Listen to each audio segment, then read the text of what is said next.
Hi friends, Puesto Enrico here. Puesto de taquiendo de famoso de Piplioples. Y este es el streamo de taquiendo de famoso de Piplioples. Oh sí. Oh sí. If you're from the beautiful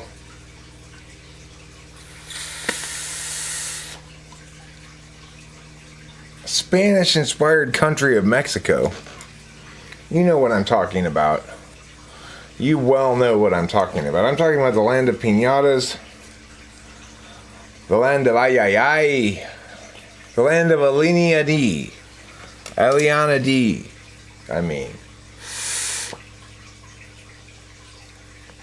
No, I don't want to take any more of Eliana's D.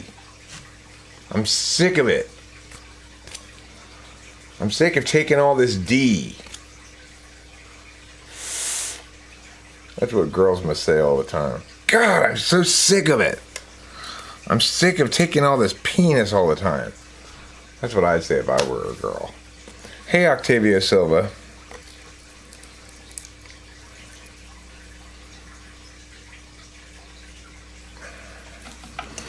But I guess that's what makes girls different.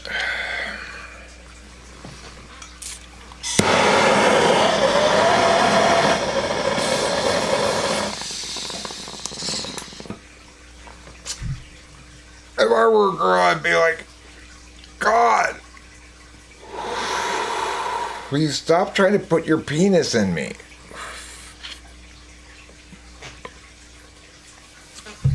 Talk is cheap. I was thinking about this expression last night. Tridge. That's properly pronounced tridge, by the way. Alright, well, if you loved tridge, but you hated geometry, that's a strong suggestion that you're at least NI over TI, probably. NI over NE, you know? Probably. I liked geometry. Being an NETI person, I was very fond of geometry. It was all proofs, you know? It was fun, creative, logical proofs.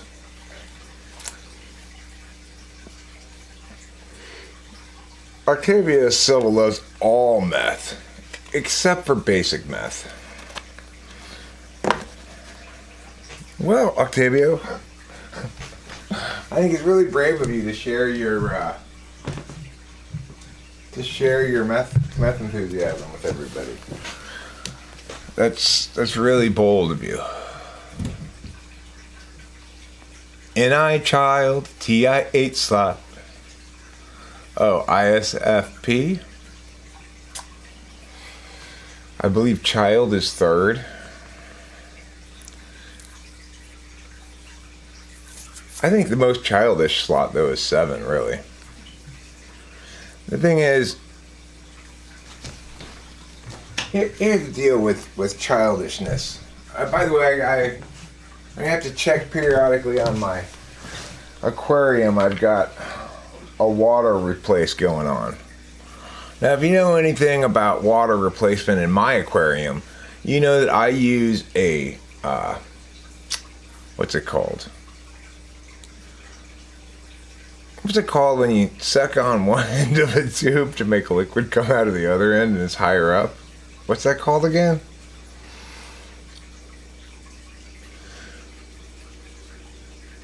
It's 70 gallons, I think, or 120 gallons, one of the two. It's not huge, but it's not small either, you know. Siphon, thank you. So I've got this system set up where it's pretty clever, really, if I do say so myself. In fact, when I showed it to Cameron, thinking, oh, he's going to be so proud of my TI, he actually said, I would not have thought of that. And he's TE Tool. So what do you know about that? Anyway, I can't show you. I've got 2 hoses, okay? I've got one hose that's putting fresh water into the tank. And I've got one hose that's siphoning old water out, going concurrently. And they're both going out the window, right? So I can get it close to balanced, so that, or I can get it exactly balanced if I really try. So the same amount of water going in is going out, and just leave it going like that for a while. But right now I have it set so that more water's going in than going out, because I'm about done with it. So I'm gonna pull that out. Lulu's fine, but the water's looking kind of murky. I know he gets upset when the water's not really clean.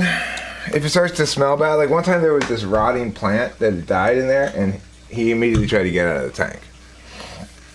He didn't like it at all. So he's kind of like the canary of my aquarium's coal mine. Anyway, but he's still fine.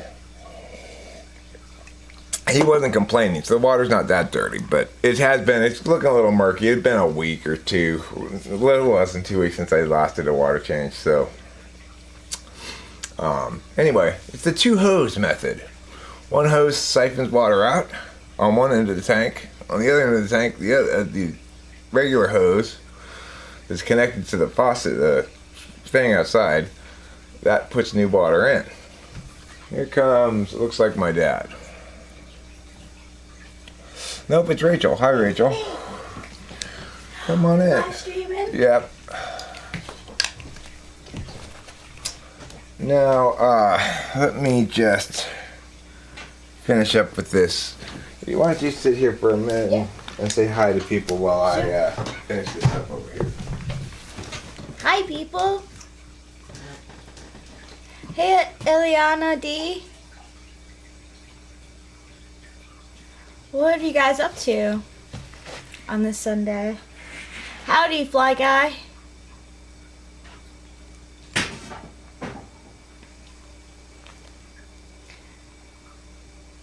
I like this background.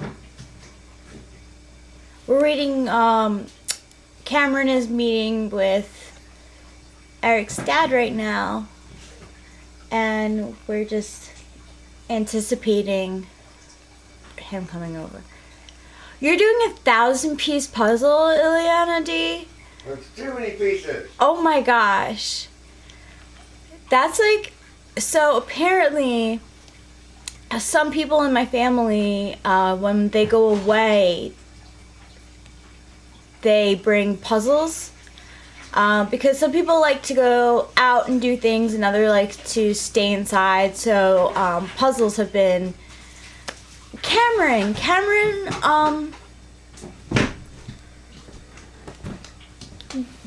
Moto. It's been a little bit since he's been over.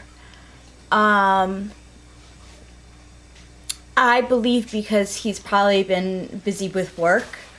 Well, he was house sitting in Vegas for a while. Oh, he was house sitting in Vegas. That's right. He invited us over there. That's right. I forgot.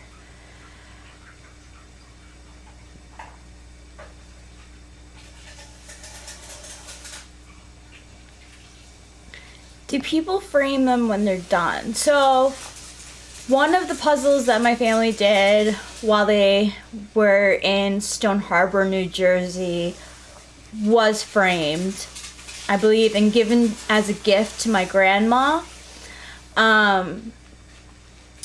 But they have when they work on the puzzles, they have probably 5, maybe a little bit more, 5 people working on the puzzle at the same time. And I know my brother's fiance, she likes to join in on the puzzles. So it's like a nice activity for the more introverted people to work on when they go on vacation. Even though I'm introverted, puzzles are not really my the thing that I go to. But 1,000-piece, with a 1,000-piece puzzle, you're gonna get puzzle shapes that kind of look the same, but then they don't actually fit in. And that's a challenge. Leon D says, I'm going to glue the shit out of it with Mod Podge and then frame it on the wall to show others. SE parent vibes, lol. That is SE parent vibes. Oh, that's good though, because then you get to show your work, you know? What's the point of doing a 1,000-piece puzzle and not showing it off? Jeremy Fix says, I need to complete a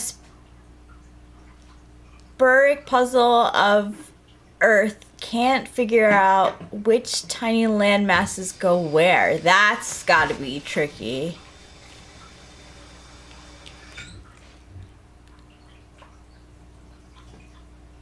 Yeah, I was wondering the same thing, Boba Fett. What's epoxy resin?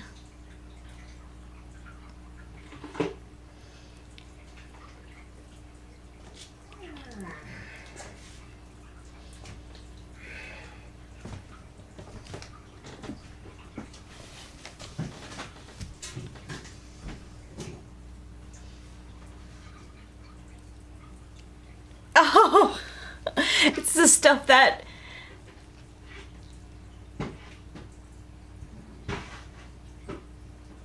you can smoke it if you're crazy. So it's like the resin in your bong.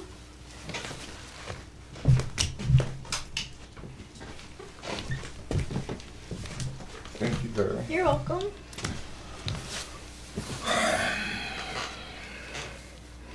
Yeah, so I wanted to talk about being cheap.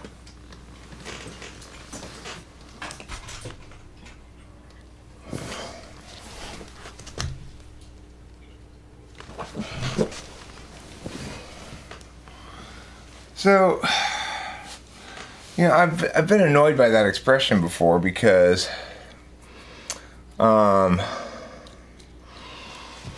would seem to be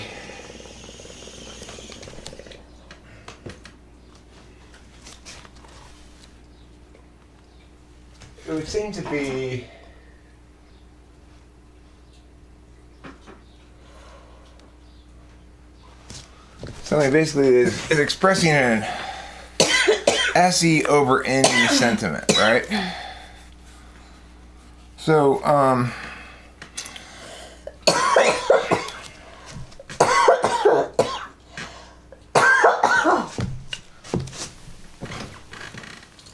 the thing is, though, it does convey something implicit, which is that action is expensive. And it's funny how you always hear people say talk is cheap, but you never hear anybody say action is expensive. This is basically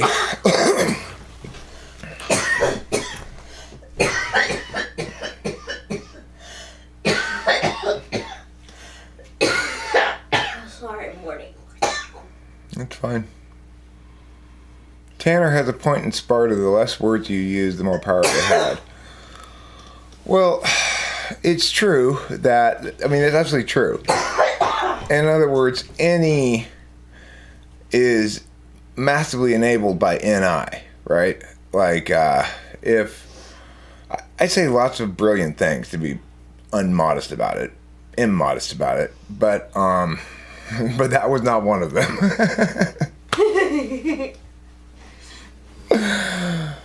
Now it was. And now it was. Okay. So, I say lots of brilliant things to be unmodest, but that was not one of them.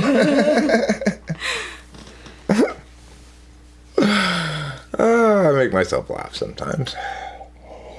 You're a funny guy. Thanks, darling. You're welcome.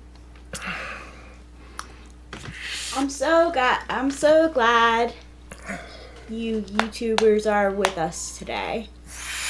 Well, you know, in mafia parlance, funny guy is not a good thing.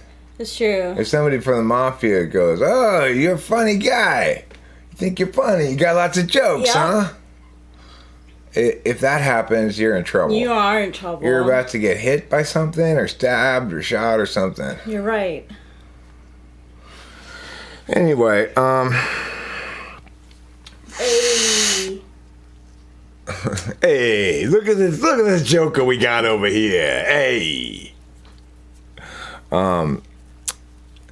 So the thing is, NTPs are the types that are most likely of all the types to say,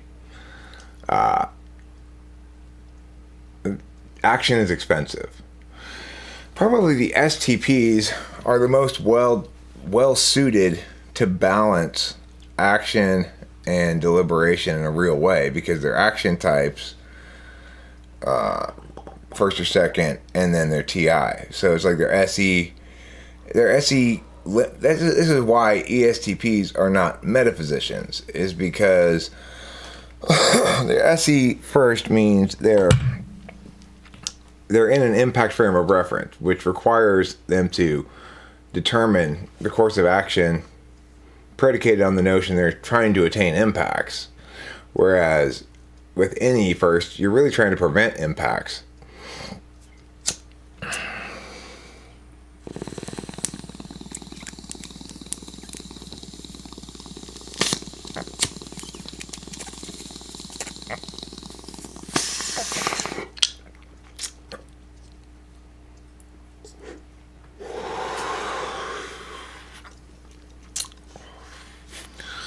Well, I mean, the truth is, it's your SE6 and SE3 that do the most, that achieve the most generally.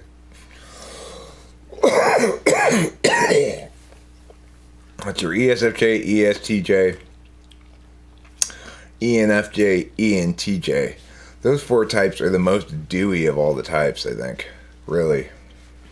Because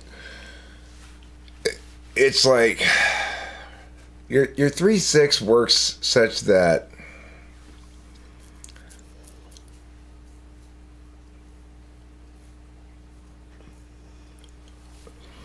the 3-6. The weird thing about 3-6 is like 3 is the absolute value that you delight in. So if you're ENFJ or ENTJ, you're gonna be super dewy. For ENFJ, that may end up being like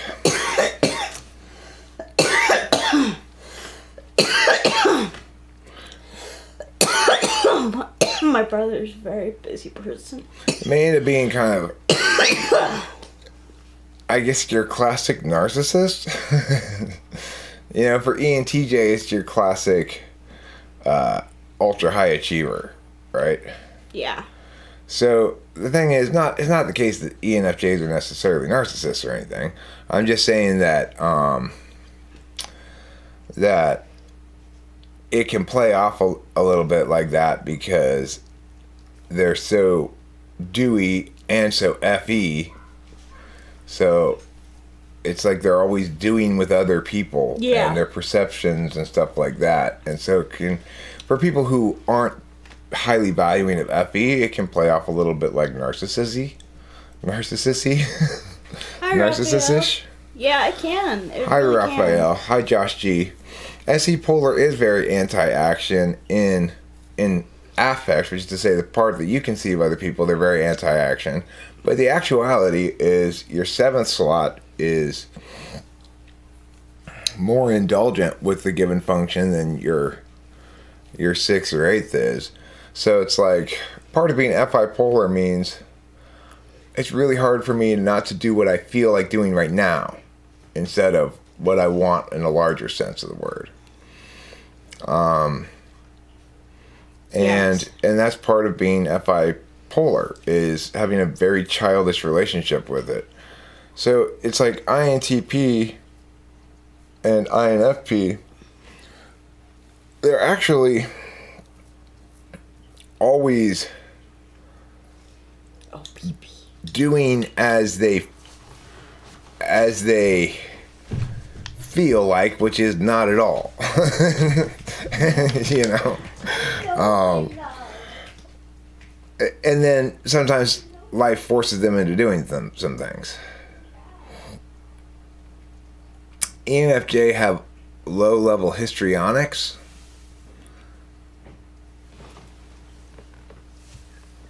I guess that's true. Well, I mean, they're going to position themselves as great team players all the time, you know. Thank you, Tanner Owens.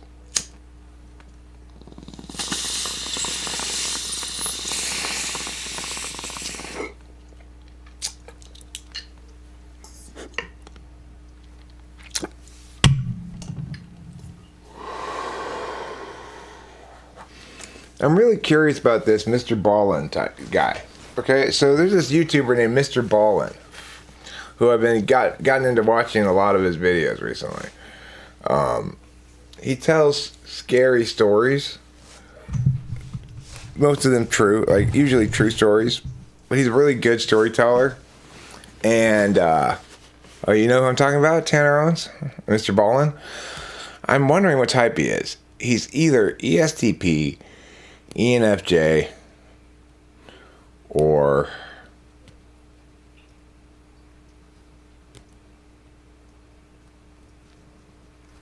he's got to be ESTP, I think. What do you think, Tanner?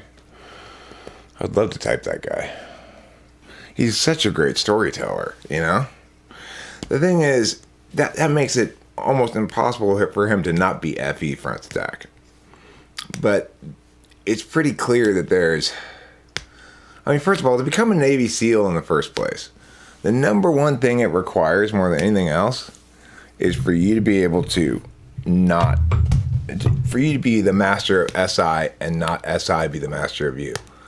Mr. Ballin, his name's, it's all one word, okay? Ballen. But the reason is because he's Mr. B. Allen. His last name's Allen. No D on the end.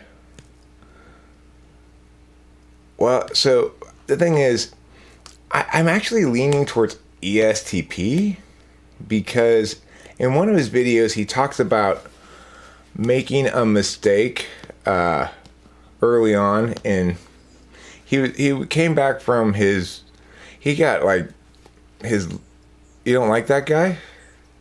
You don't like Mr. Ballin? Well, okay. The thing is, that would suggest if Fly Guy if you don't like him at all, that does suggest he might be an FE Dom. That would go along with your countervalued FE. But regardless, yeah, super popular. He has this one video how he went from Navy SEAL to YouTuber, to scary YouTuber.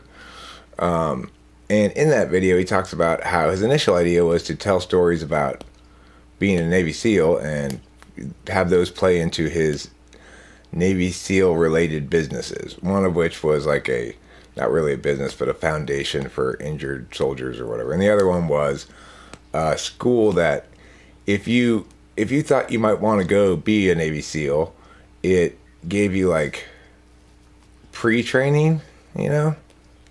I think that's basically what it was. Anyway, in that video he describes how his initial videos, which were stories about him being a Navy SEAL, didn't play particularly well because they seemed self-aggrandizing and stuff, and how he didn't really quite get that, but he got some pushback from within the Navy SEAL community.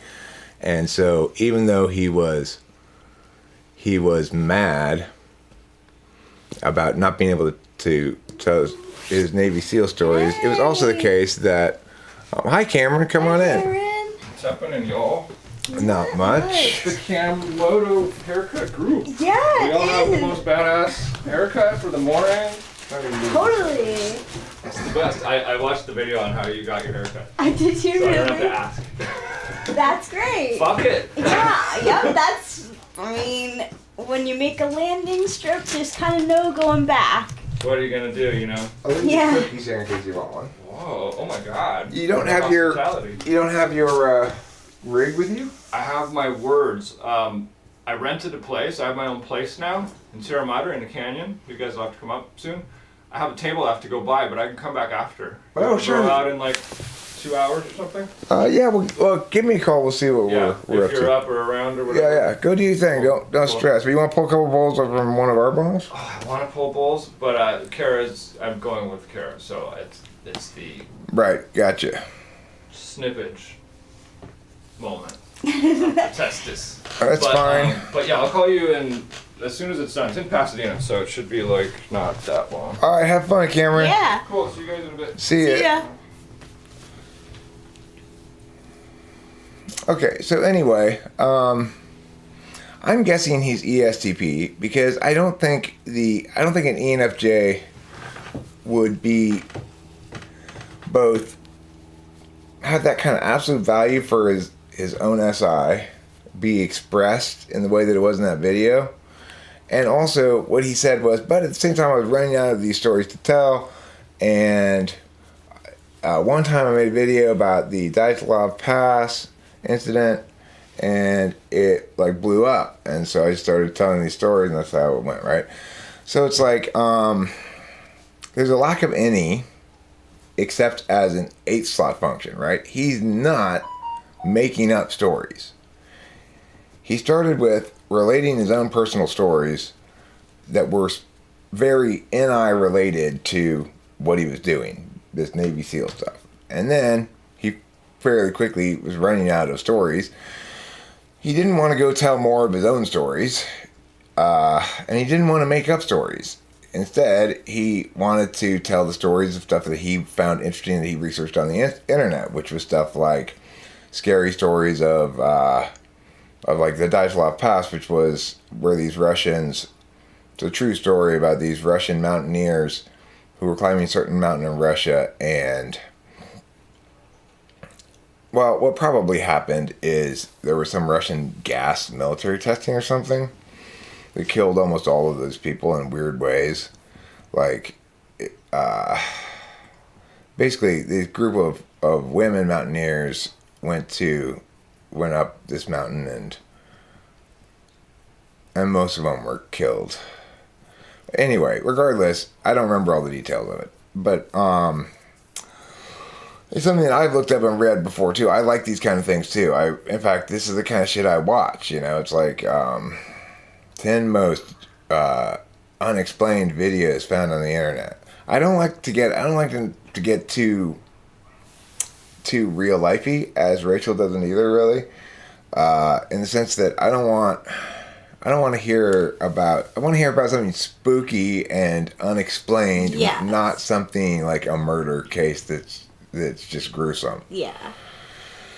It's like there's something about the way he's very good at storytelling. So, but a lot of it does not have any graphic, like, you know, there'll be a picture here and there, maybe of a campsite, or if there is a picture that goes along with the story that's pretty generic, he'll put that up too. Yeah, I've been studying his approach because I plan to make a video basically like the ones that he makes, and I've got a story in mind. But there's a number of things that I've heard and read about that I find interesting. That sometimes I could retell the story. I think I understand his technique that he's using, whether it's actually technique or just his native way, it doesn't matter. It plays out as a technique for me because it's not my native way, maybe. But, It's like campground. yeah, they're totally campfire stories. Yeah. But then that begs the question, or elicits the question, I should say, well, what are the key elements that comprise a campfire story as opposed to some other kind of story, you know? And what I've noted are the key things is he spends a fair amount of time describing the experience of the person from like if you just look at the factual details of something, he adds in a lot of omniscient narrator stuff, like So naturally, he's worried. He's thinking, "Oh my God, what's wrong with my son? I haven't seen him act like this before. I've checked this. It's not this. It's not this. What could possibly be the problem?" So he's doing all this kind of like internal dialogue and omniscient narrator stuff that you can't really know, but you don't need to know, right? It's like it doesn't matter. It's a good story, and it makes the story better. So it's like people might critique it for being not quite factual. That's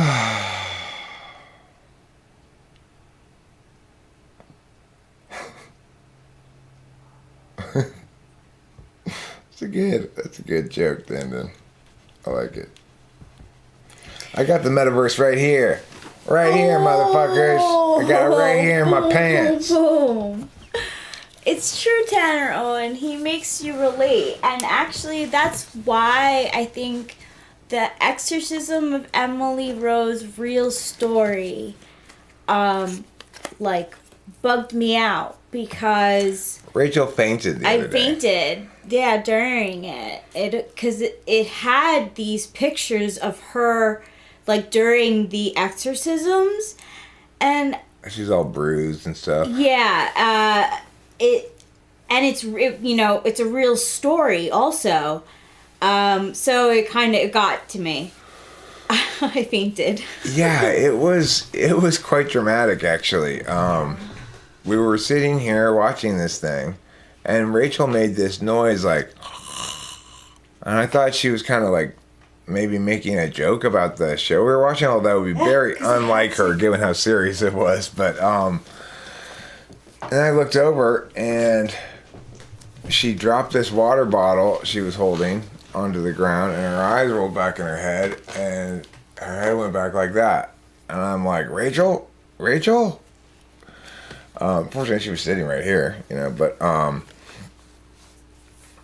and I put I listened to see if she was breathing, and she was. Like, basically, when she first, her eyes rolled back and her head fell back, she wasn't taking a breath for a second. I thought, oh God, is she breathing? And I listened to see if she was breathing, and then she took a breath, and she was breathing normally.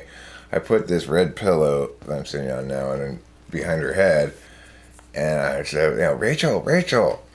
And I was about to call 911. I picked up the phone, and and I was still saying, Rachel. And she was like, Finally came to.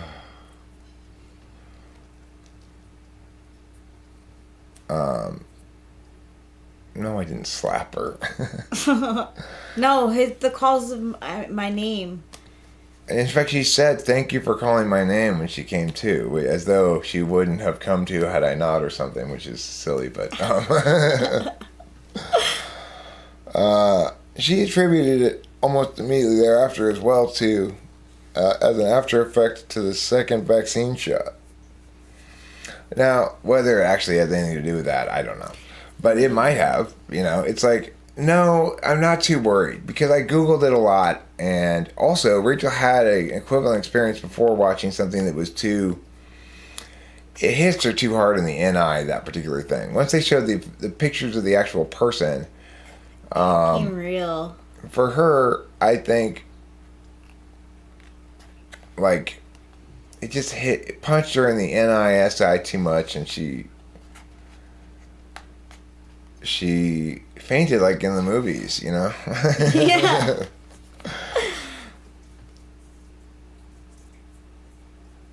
So, anyway, I like the stories in general. I like to read about and research stories and listen to stories that are unexplained. So, and the key thing about unexplained, of course, is what you mean when you say unexplained is unexplained, but best explained by paranormal, right? In other words, a story that's positioned to make you the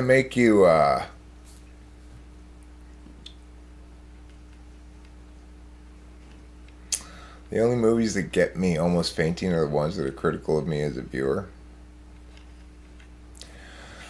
Well, and that was partially it as well. She hadn't eaten anything. Yeah. And I got her some food right afterwards. And Yeah, Eric handled it very well. I was shocked because something like that hadn't happened to me in a really long time, like since high school. But yeah, it was I think a combination of things, and it just hit me, and but I'm okay, you know. And I Googled a lot about it, and basically, there's this checklist of things. Did I faint, or was it a seizure? Yeah, that was. And she got fainting on all of them, so. Yeah. Thank you for looking that up.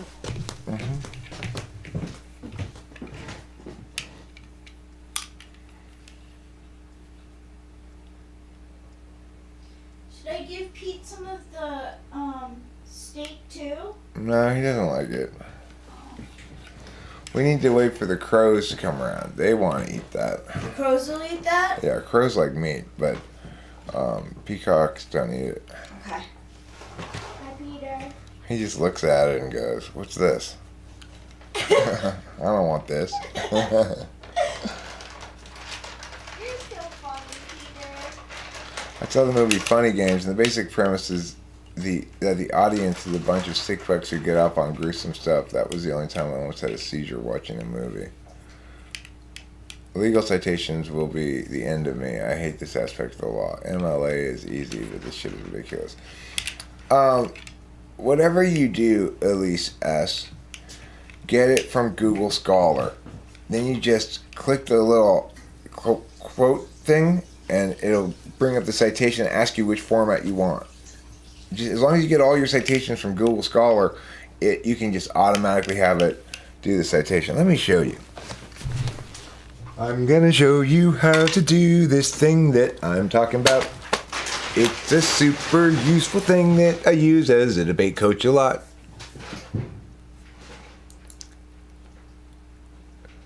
You're gonna love the way you look at the Men's Warehouse.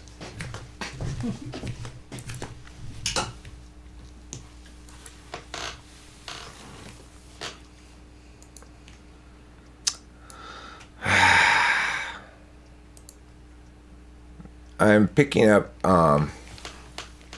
Korean emotion noises from watching these Korean shows. Like Song Gong Gong or whatever his name is. You know that guy, the monkey guy in that show that we watched? Oh, yeah.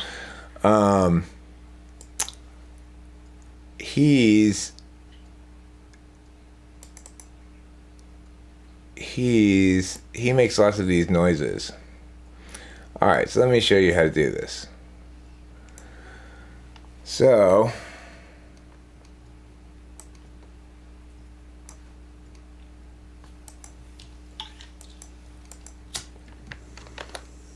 you go over here to Google Scholar. Yeah.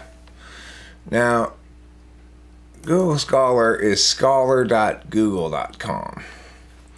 And so let's say you wanted to research something like Eleanor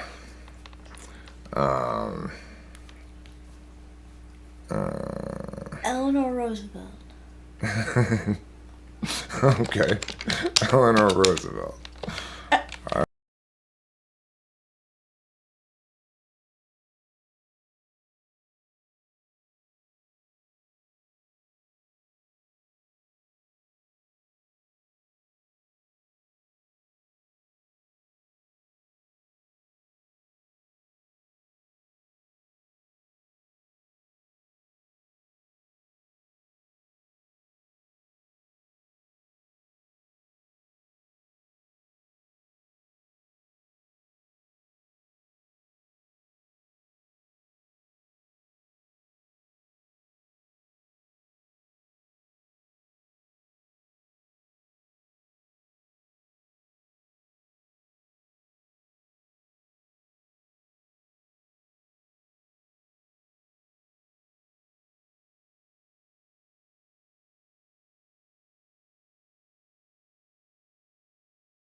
shit. My mic's been off this whole time. That thing happened again. How annoying. That is annoying.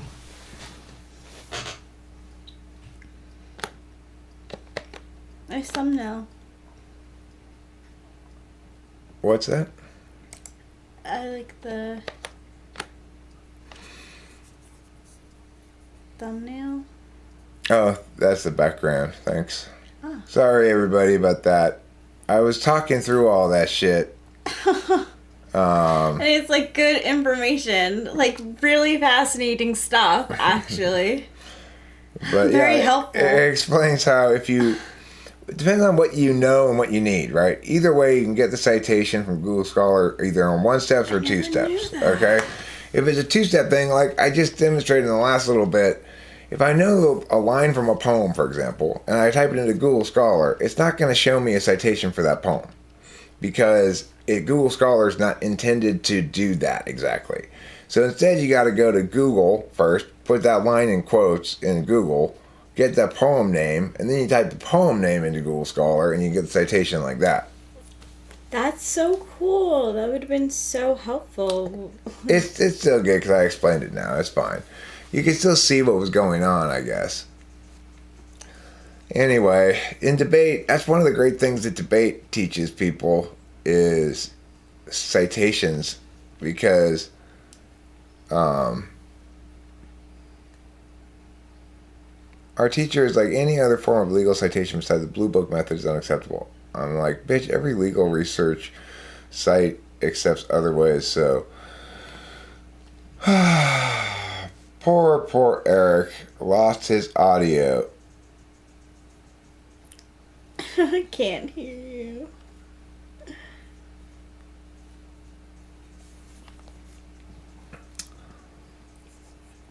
No, poor Eric. If 2 peers review a pair of pairs, and the peers and their peerage peer at the pair of pairs in order to peer review them, how many peers and pairs have there been in total? How would you know what you need if you need it to know it? How would you know what you need if you needed to know it? Well,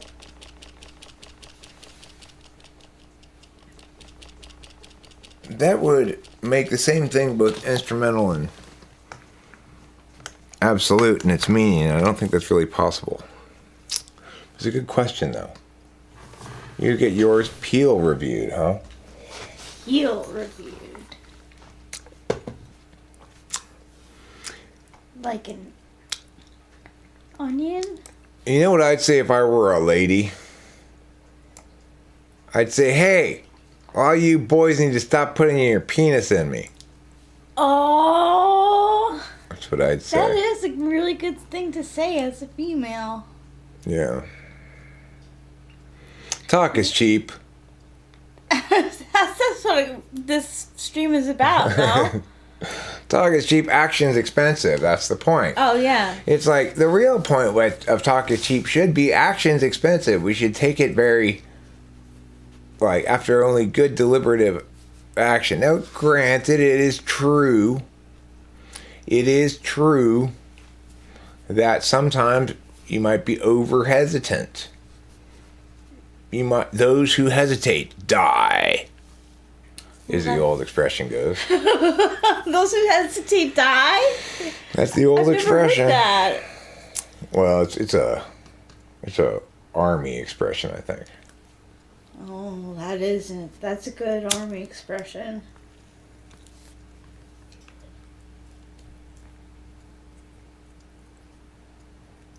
Me too, Elise S. Are you in LA area? Do you know how to get mushrooms? I haven't been able to get them in forever. And it makes me wanna cry 100,000 tears of sadness. I'm really... These are all the tears of sadness that I'm crying. That is a lot.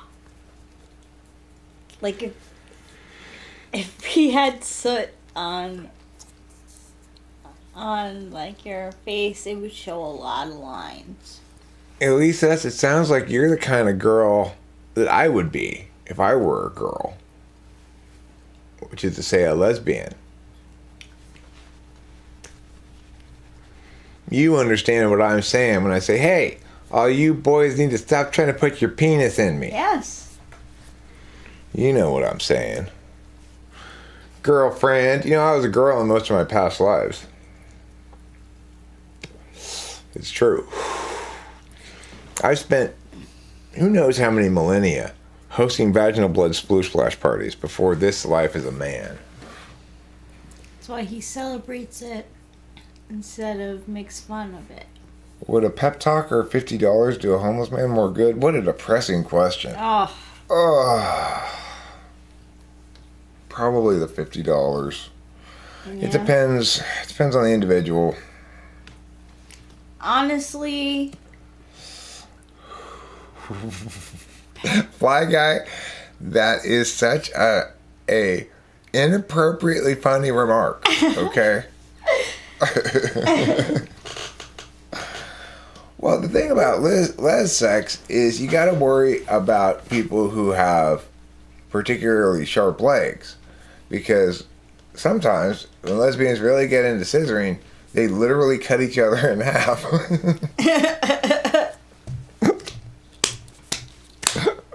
That's like an Adult Swim cartoon segment.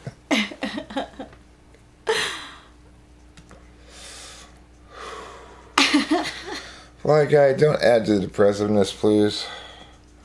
God, now I have feelings. Why'd you make me feel feelings? You know I hate that. I hate feeling feelings. They're always so icky and sticky. I think those are the main two things to say about emotions. They're icky and sticky.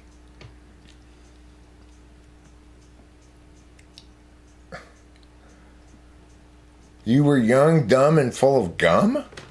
Young, dumb, and full of gum. I've never heard. That's... No.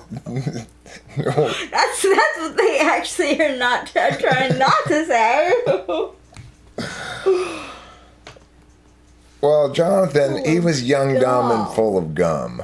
Gum. Yeah, yes. It's okay. He's young, dumb, and full of gum. You know, when you swallow it, it stays for a while. Peter didn't teach you. That is the best answer I've ever heard for anything, ever. You get 1,000,000 points for that unbelievably great answer. Give the $50 to them, then offer them the pep talk for $50 in order to defer the burden of choice onto them. What a great fucking answer. It's, of course, crazy. It's not a good thing to do, because then you're just adding this additional burden onto the person you're trying to help unnecessarily, but it's a really TI answer. You are bipansexual? You like to have sex with pans? That is weird. I've never met anybody before who had a pan fetish. Does it work with pots as well? How about lids?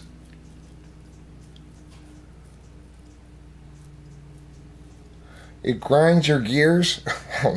I hope we don't grind anybody's gears around here. Because I know what it's like to really have your great gears ground, and it's kind of equivalent to really having my cheeks chapped. Let's just say.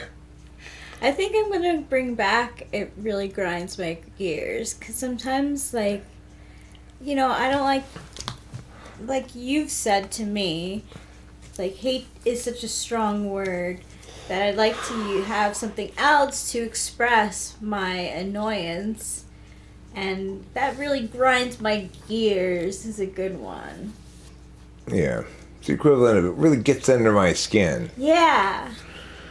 Grinds my gears is from, I think, The Simpsons, or I think it was an expression before then, but I'm familiar with it from The Simpsons, right? When Homer did his thing about things that grind his gears. I think that's maybe the same episode at the end of which he goes, "Oh, is it from Family Guy?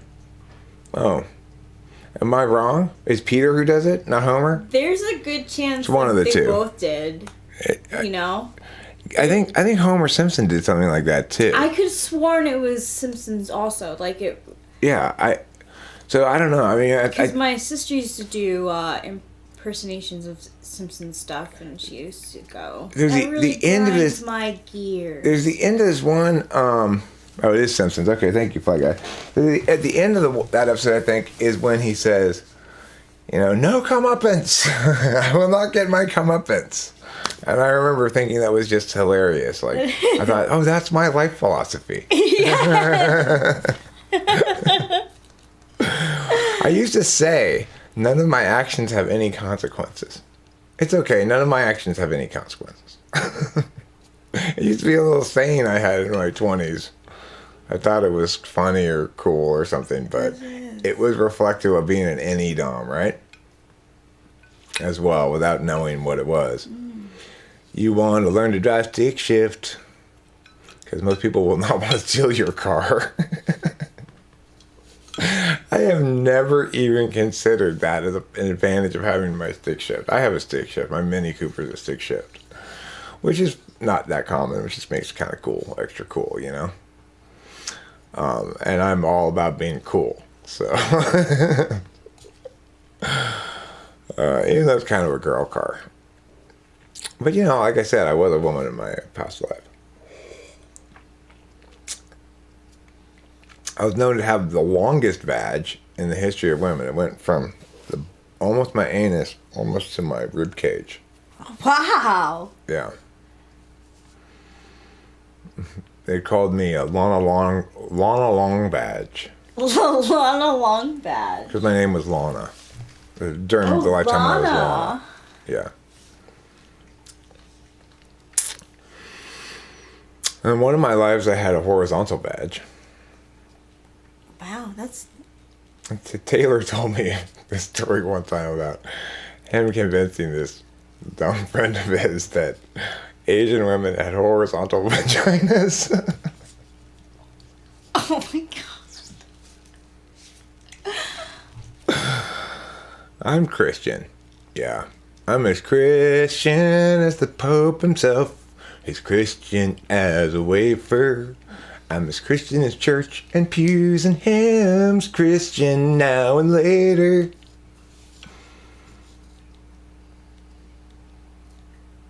Yeah. Hi guys. So I consider this baby and mom to be possibly... I consider them the Peter crew. Okay, well, we're going to end up giving them mixed signals, and it's just going to have to be how it is. 'Cause I'm some... Should I it depends. stop? I mean... All right. I don't want to have 3 peacocks. No, that's a lot. Plus, it is the case that as the teenage boy peacock grows a little bit bigger, he's going to separate from his mom, and then there might be a conflict between Peter and the boy peacock. Okay. Due to a lack of demand for manuals, it looks like they're getting phased out. What, manuals or stick shifts? Manuals.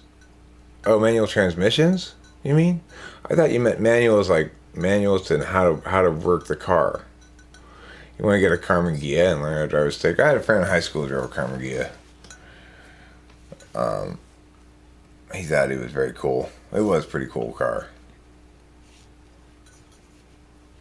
But they are getting rid of owner's manuals too.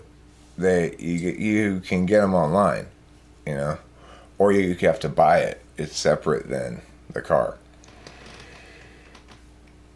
Isn't that interesting?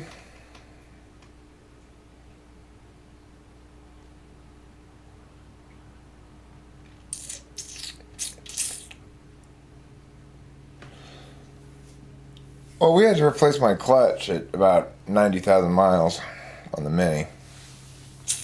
Rachel and I struggled to make it home, basically without a clutch, more or less in traffic from about the halfway point of like Newport Beach back home. It was a nightmare.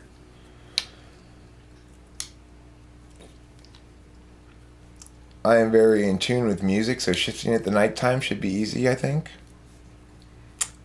Shifting at the right time. That makes a lot more sense than shifting at the nighttime. I thought you were being poetic for a second. I was like, what the hell is she talking about? Yeah, I was wondering too. Yeah, well, you got to get used to it. Depends on the car, right? Like, if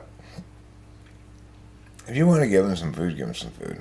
No, This guy is so bold. He's a bold boy. He is a bold boy. He's going to just come right on in here, I bet. You bold boy.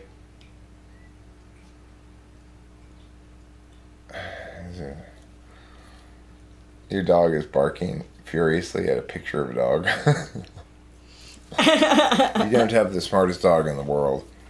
You know, may I strongly recommend a Korean Odyssey? I like the way that the characters, they're like, I don't know, ancient Korean gods or whatever, but they're also animals. So, like, the Devil King is also called the bull, and the monkey guy is also called the Great Sage, and then there's Winter Fairy and Summer Fairy, and they share one body, and I don't know what animal they are. They don't seem to have an animal. But then the people who help the Great Sage and Devil King, the Devil King's helper is a dog. She's a lady, and she's also like a dog, and it's just strange for the way they sort of like act like their animal. Then there's the other guy who's the pig, and they kind of act like you, I guess, the Chinese zodiac, sort of, in a way. Yeah.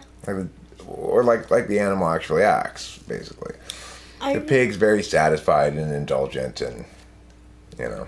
Yeah, that's what that's the trait they're supposed to have. Bold boy's mom, I think. Or bold boy. That's bold boy up there, and mom's down there. Your dog looks masculine.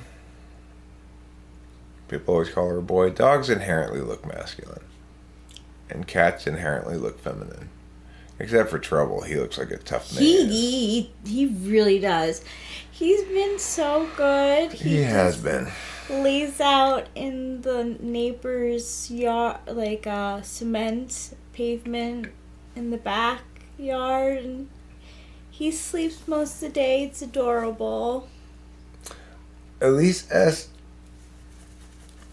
you and I both have an inclination to do some ghost hunting shit. That's cool. I'm like, I've always wanted to do that. I don't want you to faint, though. Okay, so make sure you don't faint. I have to have something lucky with me that I can like touch. Like I'll bring a stone. You can hold my penis. Okay. Hold on tight, Rachel. We're going to the haunted house. Nice. I'm sorry, you can't do that here at Disneyland. But this is a haunted house. Yeah, I need something. Females have longer torsos and males have longer ehads. You went to this estate sale the other day and you swear to G it was haunted as F? Wow.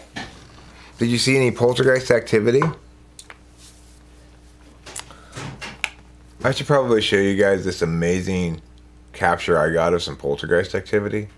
Let me just pull it up here. Hi, William.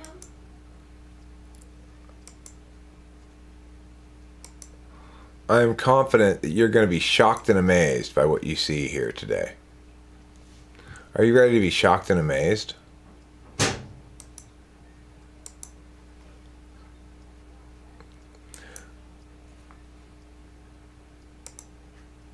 The microphone's still working, huh? Amazing.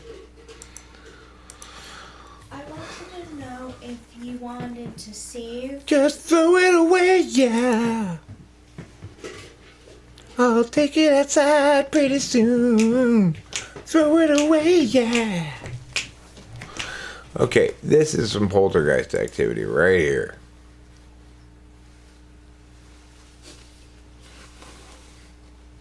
You got one. This is what we call some serious poltergeist activity.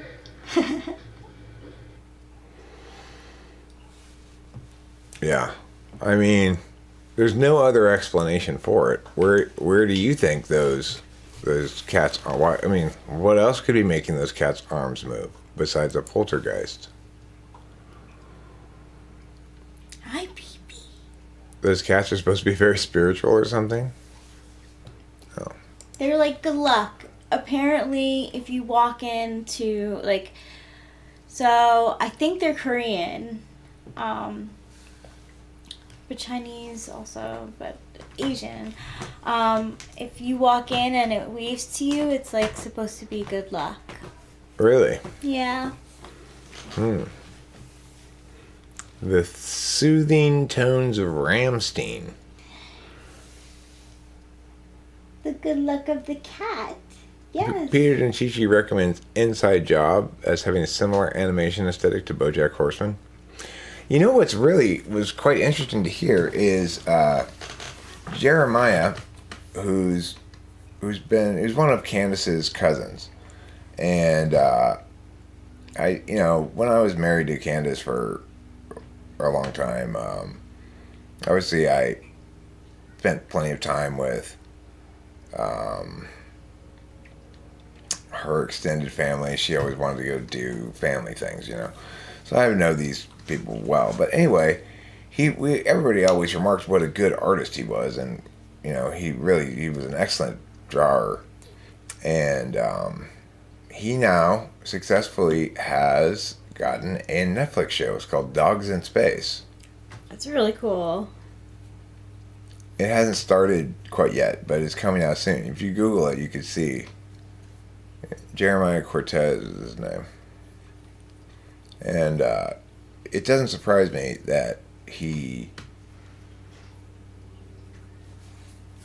got a show or something, because he was always like a remarkably good visual artist. Like everybody in the family and everybody else who saw his stuff was like, wow, dude, you're really a good artist. Wow. So that's kind of cool. That really is. No special person. Hello. Well, I've got good news for you. We don't require you to be special to be here. Although, you do have specialness conferred upon you by being here. So, just being here falsifies your own name. Only special people are here, To be here, you gotta be pretty special.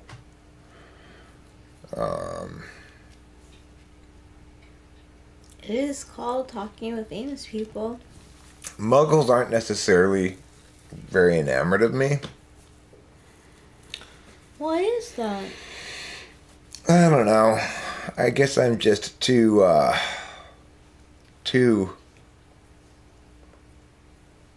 wizardy. Oh, you silly peacocks. I wish I could show the friends. Unfortunately, the camera doesn't really reach over there.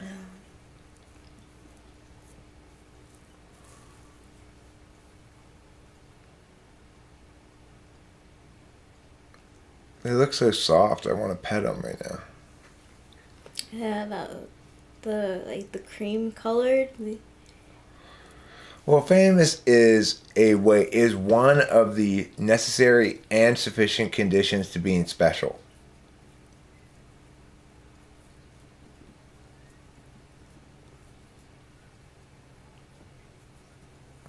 So, Eric, I heard in another video you're offering discounts on typing sessions. Where did I say that? I said I was thinking about maybe having a sale. And I might.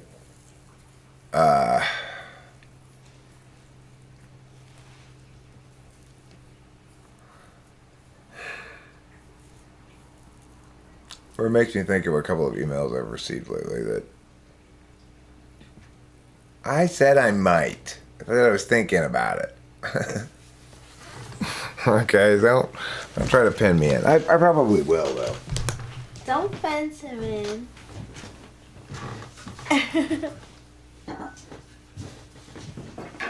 He's a SoCal cowboy.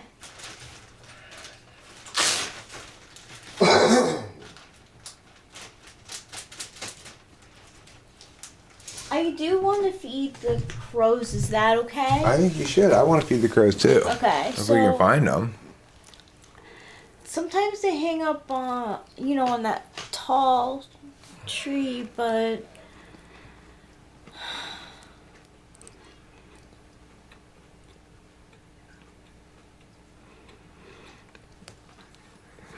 Never met someone who hasn't even gone yet.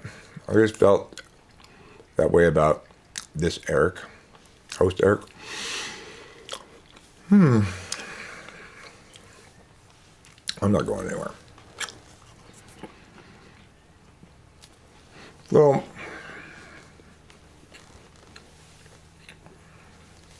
I'm gonna finish eating this cookie. I'm getting some more coffee. Now I'm beginning an exciting that's what I was doing. line of discussion. I think I started a mug for myself.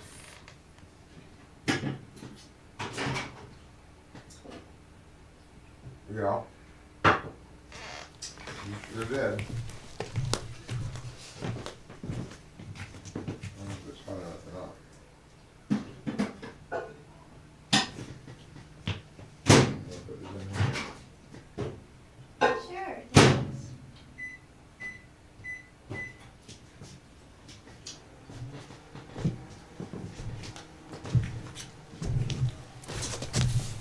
Queso. Queso is one of the cultural heritage spots or elements of what's known as Old Mexico. In Old Mexico, instead of cars, they have burros. Instead of hats, they have sombreros.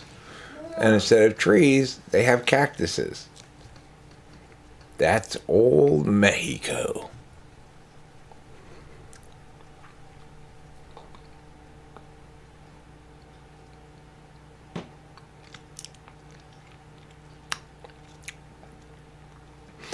I mean, I think that online typing sites that have a test that you can take are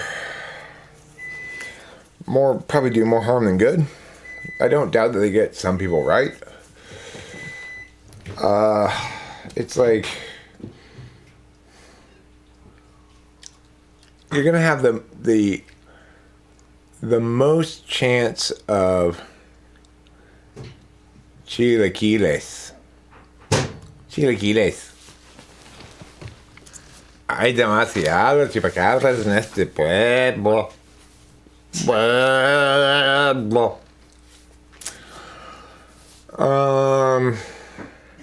What was I talking about?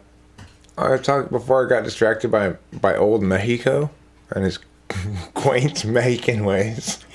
And that's why, how can people say talk is cheap when you can say so many nice things about Mexico? Right.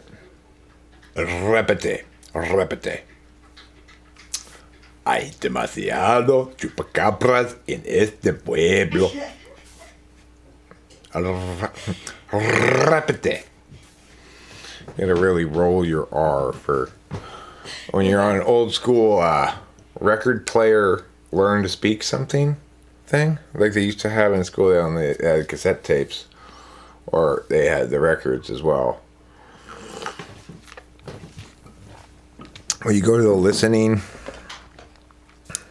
listening portion of your language class, repete. Since I took French, that's probably what, in middle school, that's why I remember them saying it repete in a French way rather than in a Spanish way.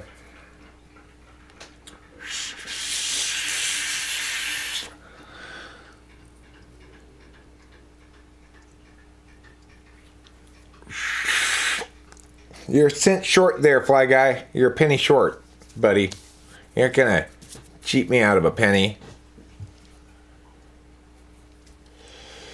I mean, the thing is, it depends. I like, as an ENTP, I tend to think, and INTPs tend to think, and INFJs tend to think, and probably to a lesser extent, ENFJs tend to think that what matters is getting the map right. So if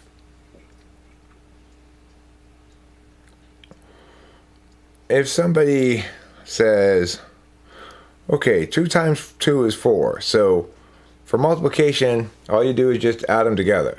So therefore, 3 times 3 is 6. And so, yes, it's true that 2 times 2 is 4, but you wouldn't want to even get that fact from this thing, because you're affording legitimacy to the poison tree from which it came, right? It might be true that there's a couple of fruits that are not poisonous on the poisonous tree, but you don't want to go to the poisonous tree at all, because it's going to, it's more, in other words, it's basically, because talk isn't cheap, you know? Talk's a form of action too, and if you get talked at the wrong way, with the wrong words, it can cost you time, energy, distress. Rachel got talked at with the wrong words yesterday or the day before. I don't remember exactly when it was. And the words that were spoken to her were from a tarot reading about like a pick a card. Like somebody does this thing like, okay, so I put 3 piles of cards here. Pile A, pile B, pile C.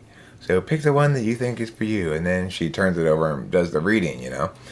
And the reading said basically that she's in a codependent relationship with a controlling man. And she was fretful about it somewhat. Mm-hmm. I was.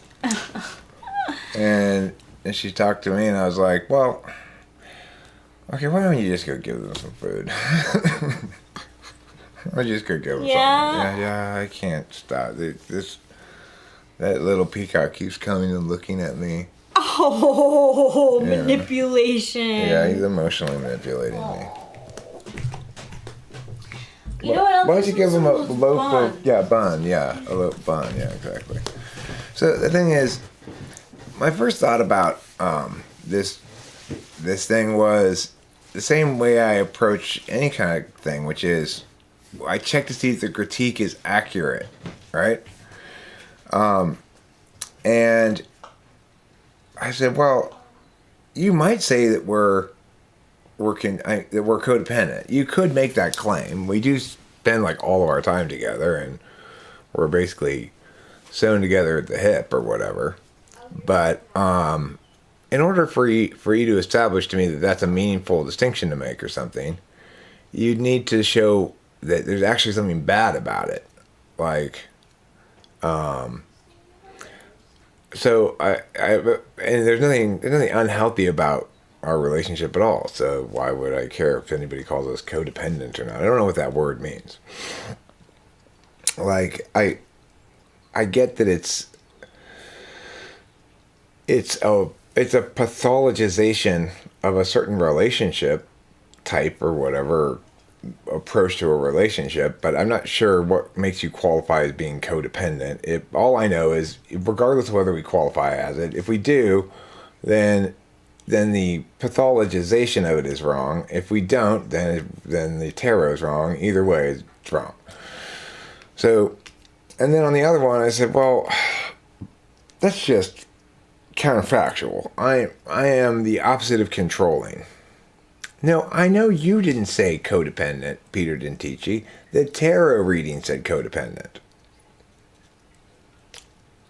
Codependent is when you do lots of drugs with each other. Well, I guess we're codependent.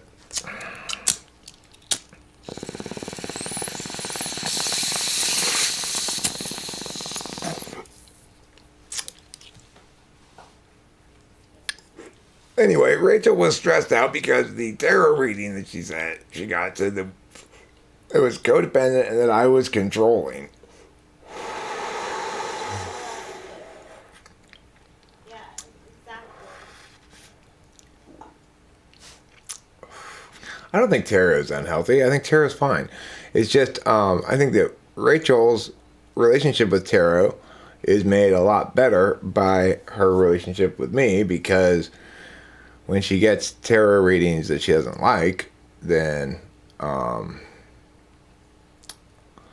she talks to me about it, and I go, well, that's just silly, or whatever, you know. The thing is, sometimes, yeah, I mean, sometimes the tarot is, I find it informative.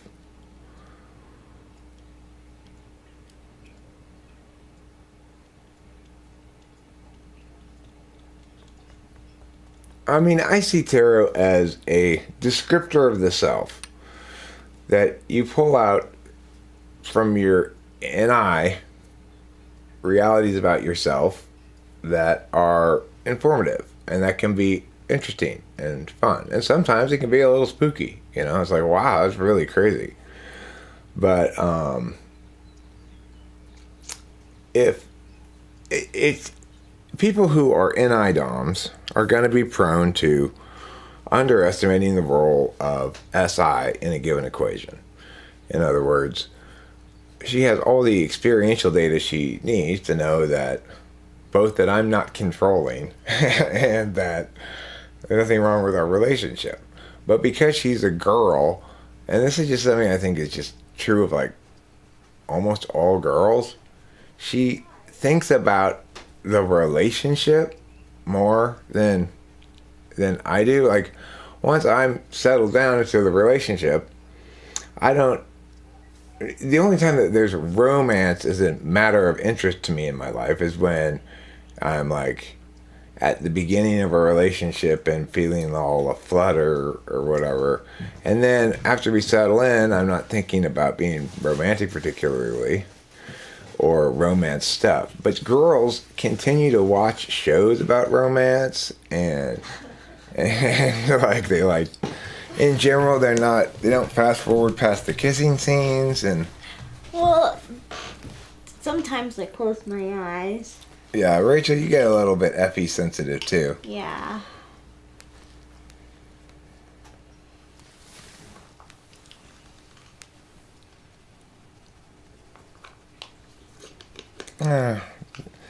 Depends how adventurous you are, Peterson Tichy. I don't think we really need to be reminded to do drugs safely. We're not that adventurous. I'm not ever looking to get heroic with drugs, right? When people start going, I'm going to take a heroic dose of no, don't. You get easily turned on by hot scenes in movies. See, it's like you're attuned to the chemistry between the characters probably and stuff like that. And the amount of spiciness to their salsa. Yes.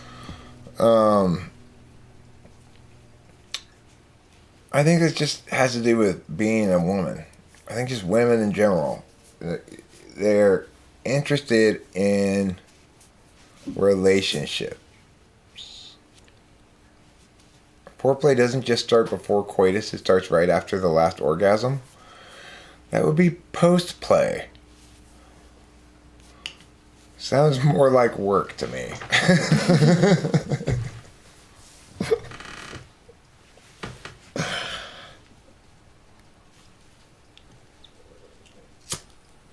What's the opposite of fore? Aft. Aft play. Sorry, not post. Fore and aft. You get W asterisk T like a sponge. Probably like SpongeBob would probably be like that too. You know what's especially prone to getting wet? The bottom of a pool. A That's so true. It's very prone.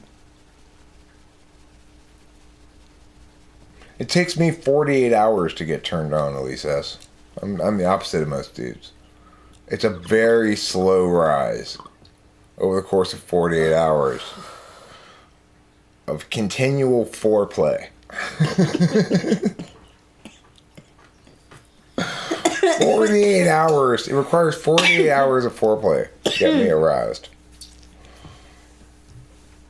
I believe in something that's really slow and leisurely like that, you know? It's just really, we take our time. And it's all her getting me ready. Yeah. For 48 hours. So, it's...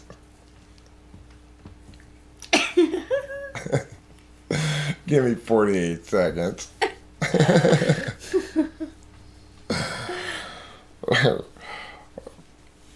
Peter Dentici. Stop talking about dirty stuff, alright?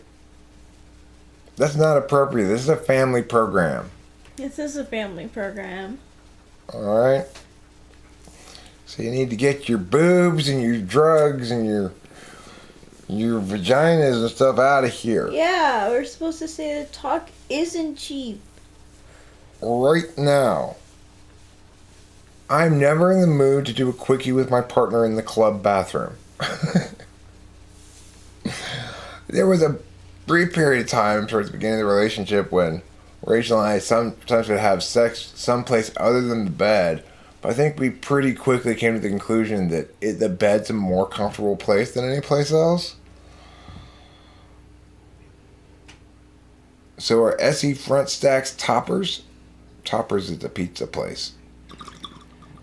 Yo, talking about race cars, oh yeah. Oh, talking about race cars, oh yeah. Boogie Watch. Would you rather be the god of indoor sports or the god of outdoor lounging?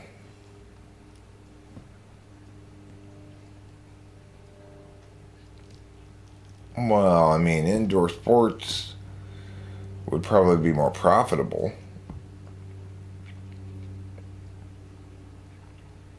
Oh my God. Elise S., you are too saucy for me. Stop with your sauciness. It's Sunday. It's so carnal, too. Yeah, it's Sunday. Stop befouling the Lord's Sabbath with your saucery.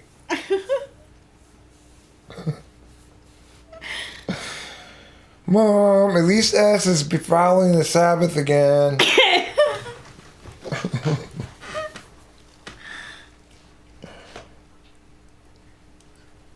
Yeah, my body's a temple.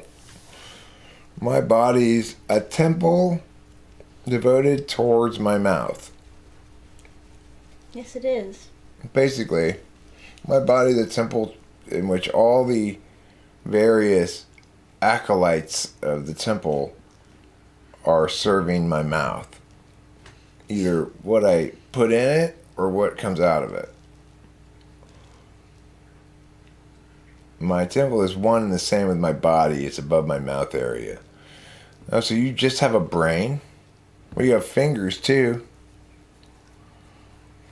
Basically, my body is a temple to my orifices. Because I shouldn't exclude my other orifice-related activities from this.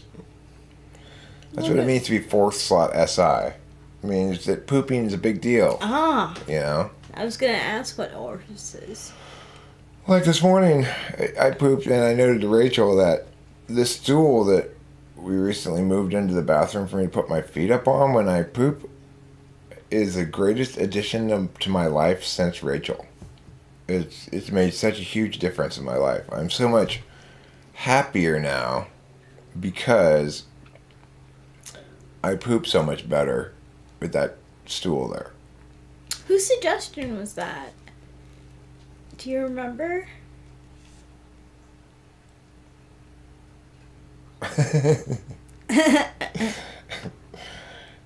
Fly Guy, I suspect that she'll do fine. She'll do well by you. This is Essie. You should always hire a sexual woman to be your attorney. Or they do have a box of tools at their disposal that that other attorneys may not have at their disposal. You know? Just Google Scholar it. Elise S. And click the site thing and copy it. A poop stool. Yeah, well, Yeah. because We turned the stool Yes. into the poop stool. I need to have my legs up higher than my butthole. Your knee needs to be higher than your butthole, and that requires a stool that's of sufficient height. And since I put that stool there, oh my God, everything is so much better. So much better. See, at least Ass will end up with pictures of her doing compromising things with all the judges. That's how she'll get you off.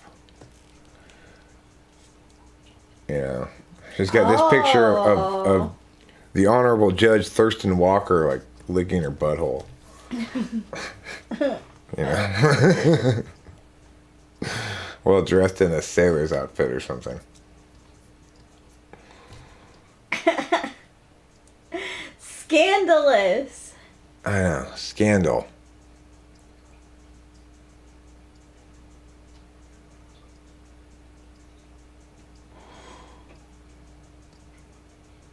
Right. The thing is, somebody told me this a while back, and apparently they got this from the movie Slumdog Millionaires, that Westerners don't know how to poop right because you have to squat. You can't sit.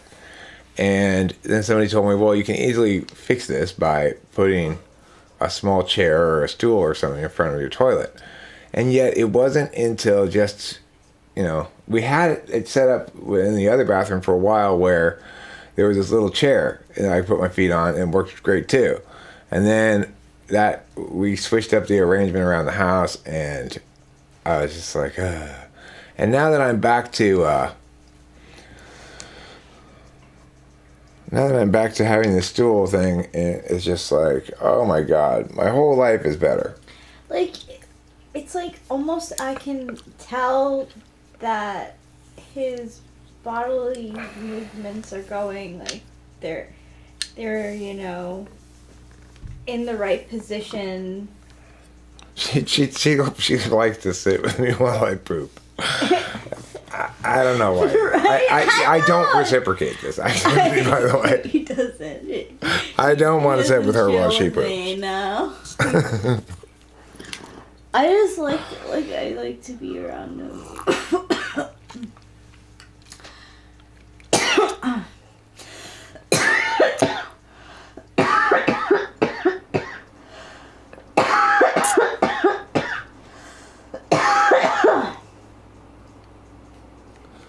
Well, in general, I'm pretty SI squeamish. In some ways. Or, I can stand my own grossness just fine.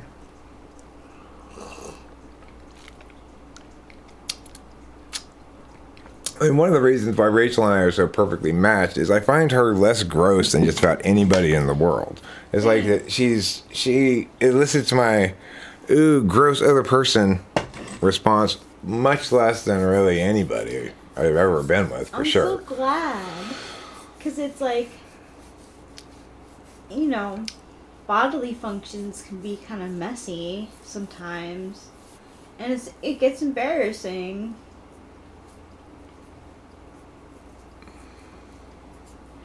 Rachel and I, we have our, it's the equivalent of our periods. It's like we've got our SI pretty aligned at this point. Like, we have about the same amount of energy per day. Yeah. I got you, Boogie Walk. It bothers me too. I don't like the coughing on the audio. Not because it's SI gross to me, but rather because I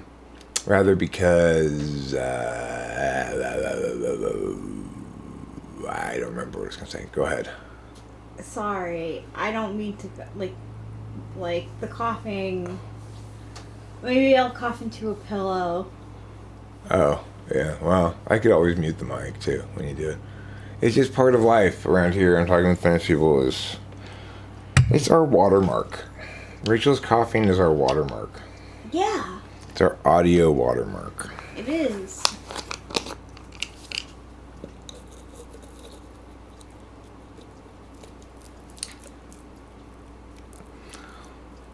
You know, I Know Who You Fucked Last Summer is a good example of the importance of commas or lack thereof. Because it said, I know who you fucked last, comma, summer. Then it means something different. Then you're talking to a girl. Oh. Tanner, that is disgusting.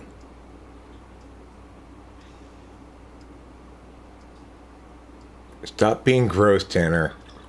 Fly guy, you stop teasing Tanner right now. Well, I've heard that you say some mean things to some of the other children. Fly guy. That's what I've heard. I heard you called Judy a poo-poo head. And that's not okay. Poo-poo head is pretty mean.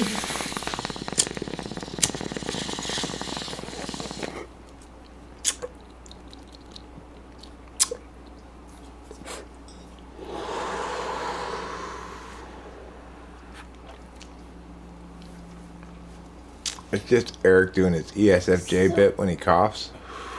So, you know what's interesting? Like, I don't know. And I can be so off sometimes. But the reading that I got, like, I believe the woman was an ESFJ. Like, just something. Like, there was a sign.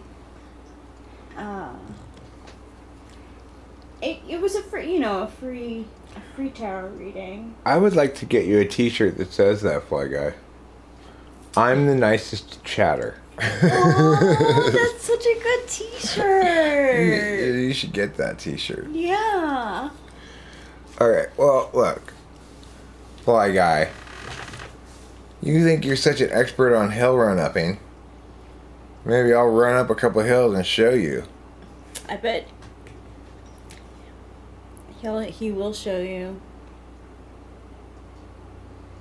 Yeah, I'll show you. NI child.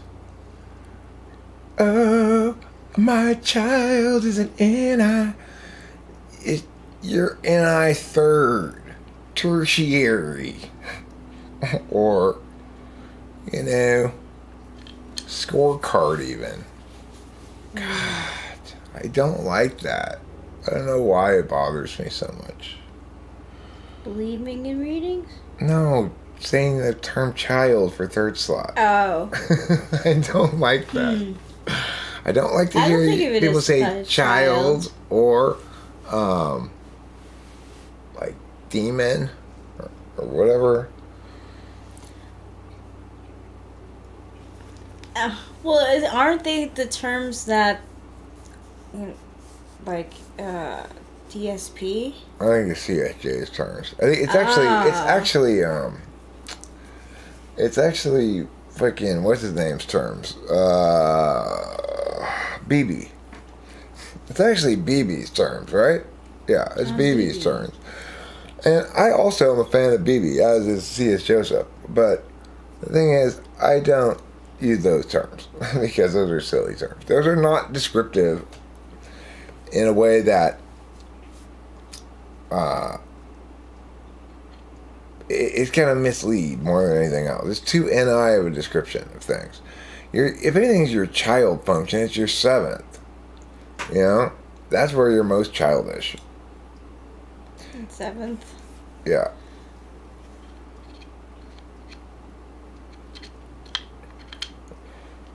Yeah. One of the posts that you had about what are you more likely to do, and I voted that I would try to help someone out, but I would make it worse.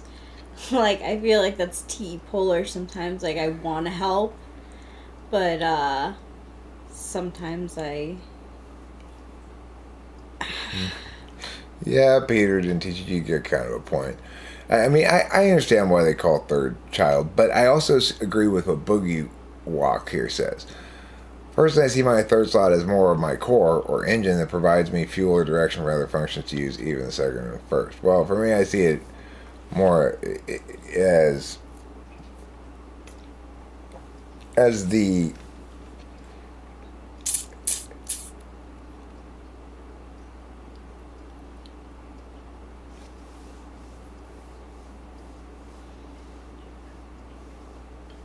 it's like it's the thing that says it doesn't matter how well you play the game because you didn't meow and therefore didn't win, right? And so it's the ultimate winner in any argument is your third slot. It wins the arguments ultimately, but not in the moment. So in the moment, your second slot's going to win the argument every time until the third slot gathers enough evidence to say, see, you lost. You lost the game. Now what are you going to do? And then you go, okay, fuck, I lost. And you don't like that. And so it's like, obviously,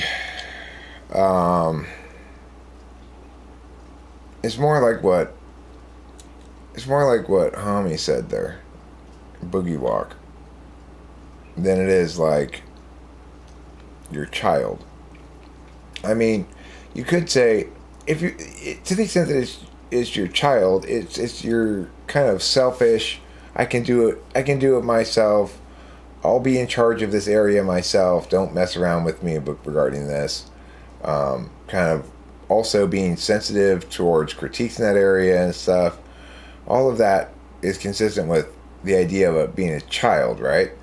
But it kind of makes your core self, in some regard, and it belittles it or makes it more immature seeming than it actually is. Because really your third slot represents an area of maturing.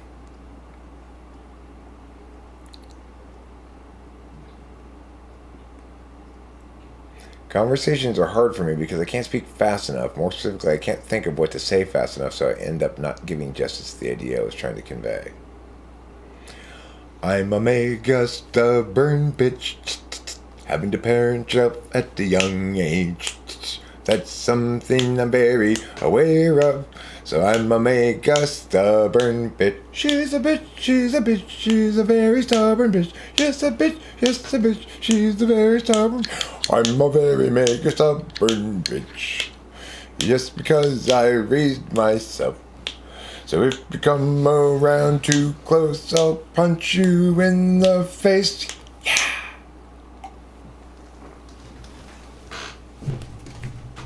Relearning how to love yourself after a traumatic childhood takes time. I hope it's possible. It's not so much you need to learn how to love yourself, you need to learn how to trust other people. That's what's stolen from you by a traumatic childhood, is the capacity to operate under the assumption that everything's going to be fine.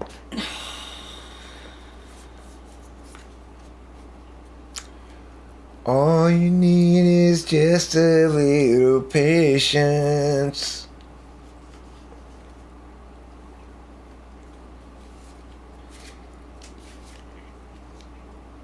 If you had to choose one song to play on repeat during your first date with somebody, would you rather it be Patience by Guns N' Roses or Sweet Child of Mine by Guns N' Roses? I have with patience. All we need is just a little patience. Wow, wow. Oh, I don't know that one. You don't know Patience? No. You open up the And we'll come together fine. You know, you only have two choices. No, you only have two choices. Sweet Child of Mine or, okay, Sweet Child of Mine or Paradise City. Sweet Child of Mine or Paradise City. You can choose between those two. It's on repeat the whole time. you're eating, and it's fairly loud. Not impossibly loud, but fairly loud. You have no choice, Elise S. You're on a game show. You're trying to win $1 million. The production on patience is unacceptable.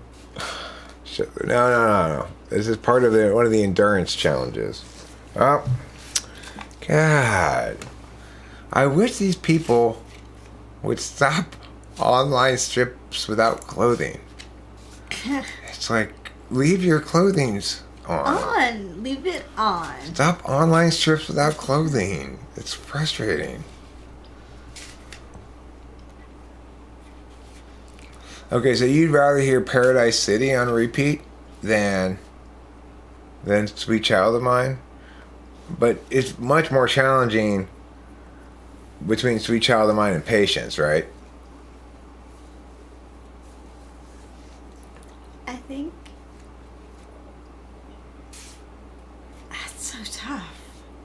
Sweet Child of Mine and Patience. Okay. I feel like I would like Patience. How about you have to choose between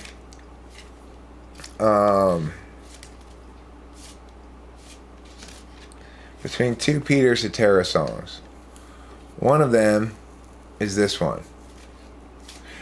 Everybody needs a little time away, just for a day, from the one that they love.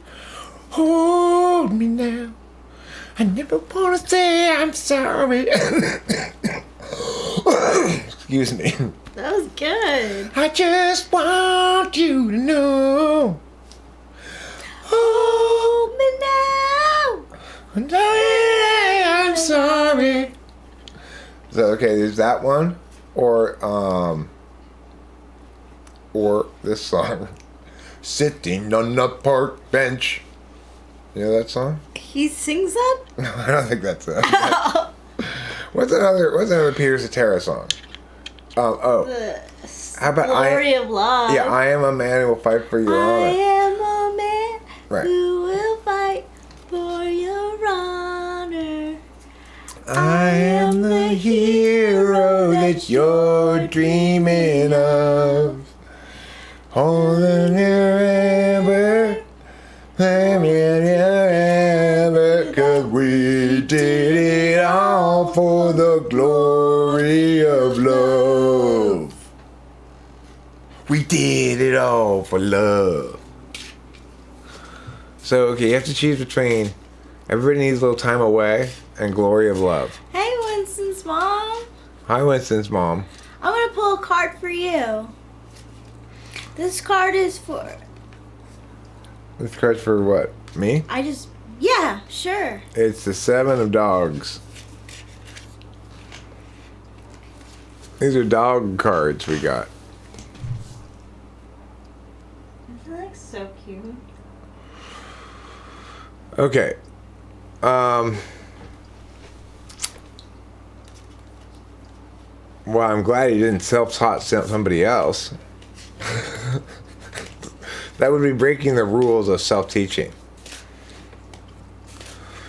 Okay, so I'm going to give you two more songs to choose from that you have on repeat. Thanks, Carrot. You have on repeat. They're two Black Sabbath songs. You can choose between Iron Man or War Pigs. See, I don't know War Pigs.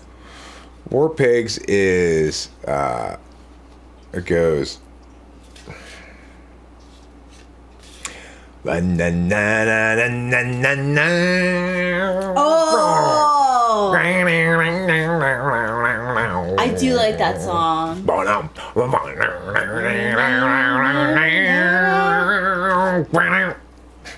That's what I did. Okay, two songs of War Pigs by Cake. I haven't heard Cake's version of War Pigs. I didn't know they did it. Okay, how about this? Okay, you can pick between My Name is Rio by Duran Duran or Hungry Like the Wolf by Duran Duran. Ooh, that's such a tough one. Are you hungry like the wolf or are you Rio de Janeiro bound? There's nothing gay and gayer about Duran Duran. They're one of the most masculine bands of all time. I have one. What about Prince's Little Red Corvette or Raspberry Beret? Raspberry Beret, easy. Raspberry Beret is definitely the better of the two songs. Yeah, it is. If you say Little Red Corvette, you're wrong. Winston's mom's car. Legends Fall, that's some good NE right there, really. That you're demonstrating. I think it's the Empress card. It's just It's 3. Roman numeral 3. Roman numeral 3 is what you got. I think it's the Empress card. That's your dog. Purple Haze or Smoke on the Water? In other words, Purple Haze or a Deep Purple song? Oh, I go with Jimi Hendrix on that one. You gotta go with Jimi Hendrix on that one. Alright, how about this? Let's do a couple Billy Joel songs. Ooh. You get to choose between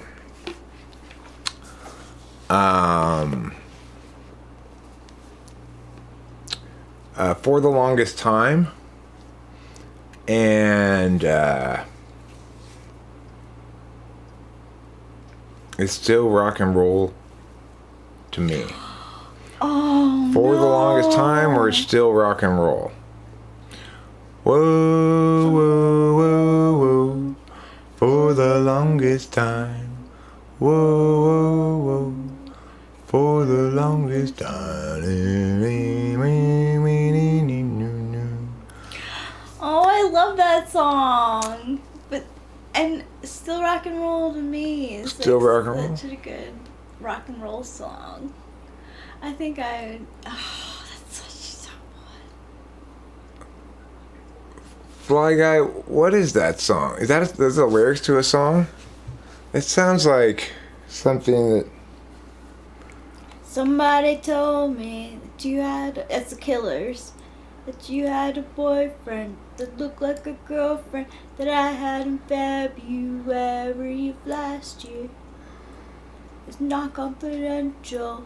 I've got potential. Talking Heads, Once in a Lifetime, or Joy Division, Love Will Tear Us Apart. You know, I can't really hear either of those in my head, so it's hard for me to say.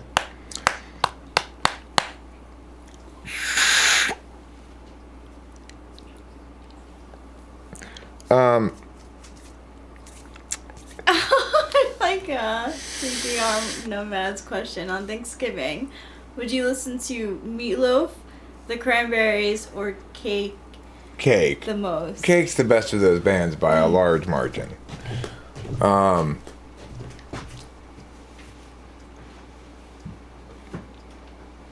Listen to Cake now. If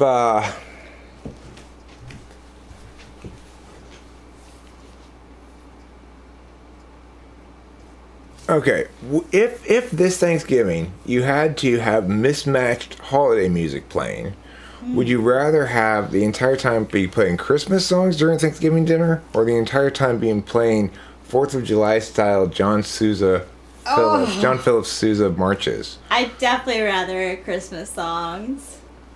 I think I'd go for the John Philip Sousa. No, your choices are That's so Christmas American. songs or 4th of July songs. That's so American. I love that. It is true that we're kind of excluding our international friends from this activity. Yeah, but they should know the music. That's American music.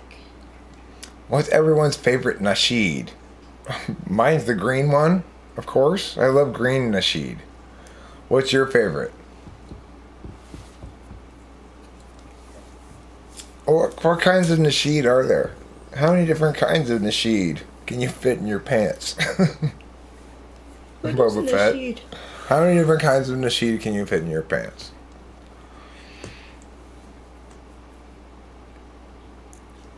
Last Christmas by Wham! Playing forever. All right, if you got to pick a George Michael song, do you go with "Wake Me Up Before You Go Go," or do you go with "Faith"?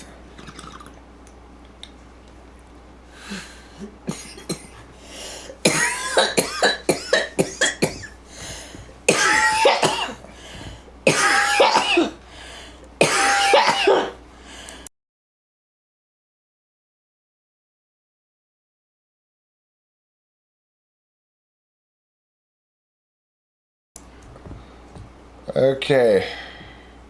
I only managed to spare you one cough. Sorry. So anyway, let's talk Wham. Let's talk George Michael. To me, Faith is clearly there's a preferable choice between the two. Careless Whisper. Which what's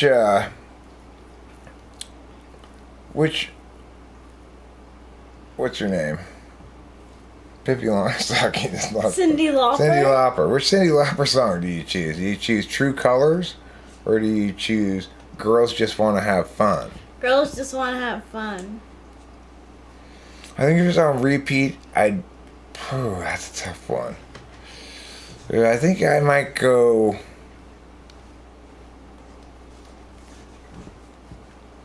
She Bop. I don't know that one, I don't think.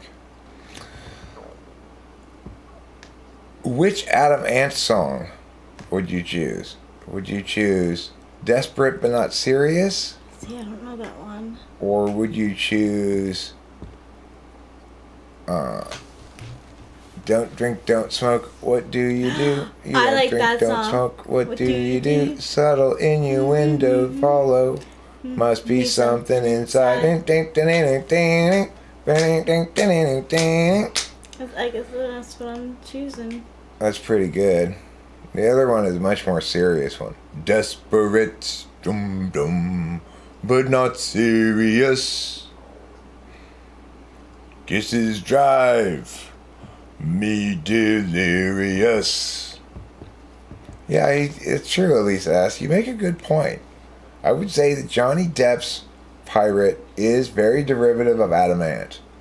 Not that there's anything wrong with that, because, at some point you gotta pay homage to the classics, but it may have been nice if he'd made an explicit reference to Adam Ant in there. A sort Is of it a lyric or something? Yeah. Pat Benatar. Pat Benatar is a weird name, right? Pat Benatar and Dick Buttkiss should get together. I think you're gonna become the Pat and Dick Benatar Buttkiss Foundation. Great show. Dick Buttkiss and Pat Benatar. That would be so great. Well, Fly Guy, you might be right about that. Maybe it's Tim Burton who owes Adam Ant a tip of the old Hatteroo. That's a good point. He's got you reeling now, Elise S. You are reeling. Hi, Sean Ryan Barron, or as we like to call you around here, SRB. SRB. SRB sounds like the name of a boy band that would make the Korean top 9 or whatever. We looked through this list yesterday on Wikipedia of top 9 myas of Korea, years 20 mya through 20 mya. And I will tell you, there are some boy and girl bands that have lasted a good 3 or 4 or 5 years sometimes. Like Big Bang was big for a good 4 or 5 years. There's one called Twice, and they were big for a couple years.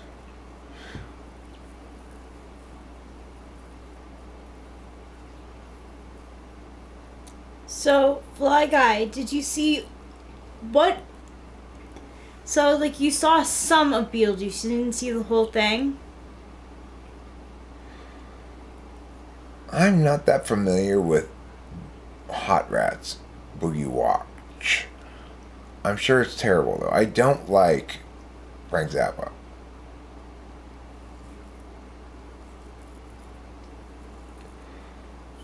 We do like Mother Mother.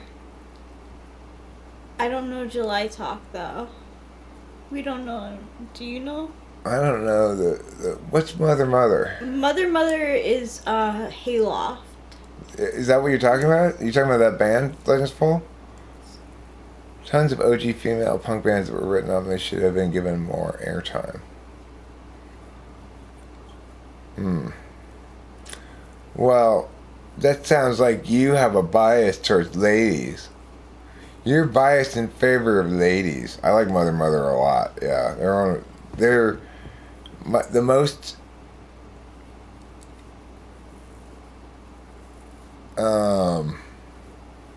they're the most striking band I've encountered with in a while. They're the one that I've got probably more songs from them on the playlist than anybody else, really. It is a band with male and female vocalists. Henry Rollins is amazingly shitty. Henry Rollins is amazingly shitty. Make no mistake about it. I saw the man speak live. I was appalled at his horribleness. Absolutely appalled at his horribleness. Where were you that you saw him In Santa live? Cruz. I went to go see Jello Biafra. He didn't show up, if I remember correctly. Oh yeah, well they announced it well in advance. Originally, what I had heard was going to be Jello Biafra was going to come talk, and then I think well in advance they changed it to Henry Rollins, and I went to see him anyway, and a bunch of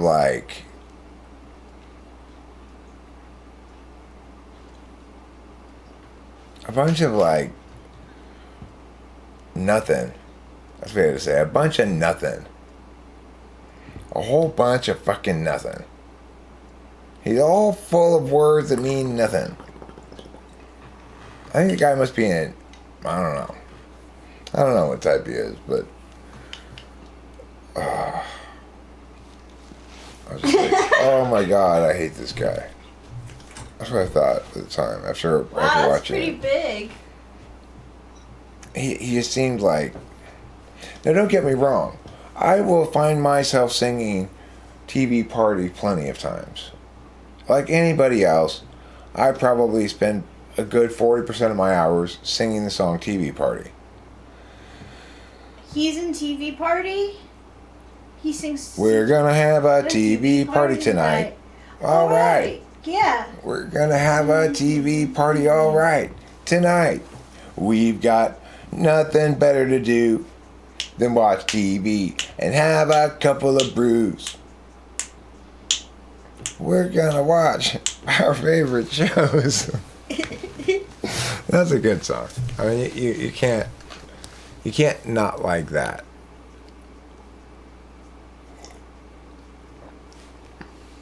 D. Snyder. D. Snyder. I don't know. Would you rather have on repeat, we're not gonna take it, no, we're not gonna take it, we're not gonna take it anymore, Okay. by Twisted Sister, or, what is that? What is that song by that band? Oh, God. It shows a picture of a guy like in an insane asylum mask and stuff on the cover of it, of the album. I can picture the album, but I can't think of what the band is called or what their hit song was. And it's an 80s band? Yeah, it's the same kind of... It's a few years before then. It was probably like 4 years before that. Quiet Riot. Thank you. What was their number one song? Quiet Riot's number one song. No, Tanner and Strip Mall got it.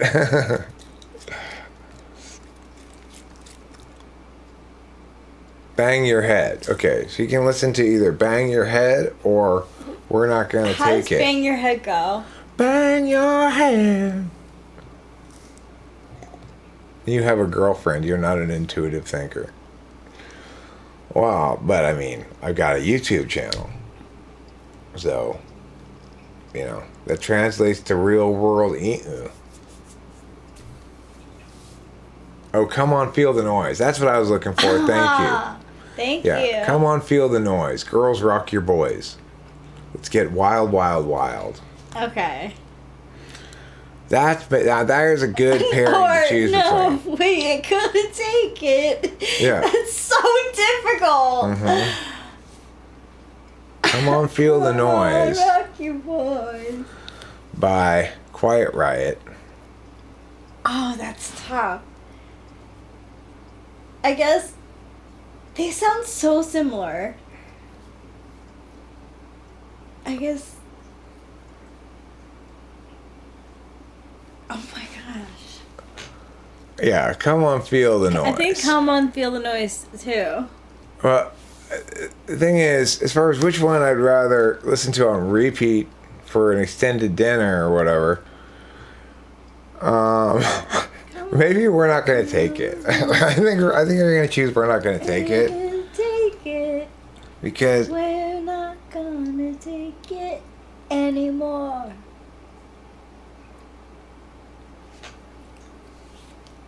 shine on you, crazy moon. Crazy guy? Crazy gal? Moon might. Crazy sapphire? Sorry, Peter didn't teach you. I'll try to add more. Alright, let's go with some Bon Jovi. Every rose has its thorn? Oh, that's Poison. Every rose has its thorn or living on a prayer. Every rose has its thorn or living on a prayer. Questions that matter. See, like, I feel like my answer is SI because when me and my friends would go out and living on a prayer would come on, so maybe I'll change it up. We would say, oh, we're halfway there. Oh, we live in Franklin Square. Yeah, Living on a Prayer is definitely a better song than Every Rose Has Its Thorn.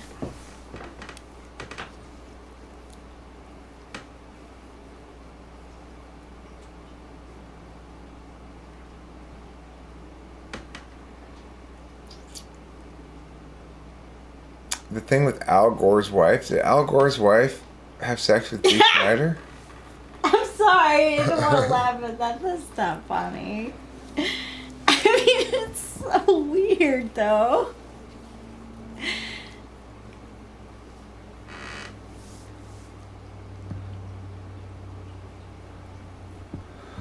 I mean, yeah, I won't be able to play it on the stream.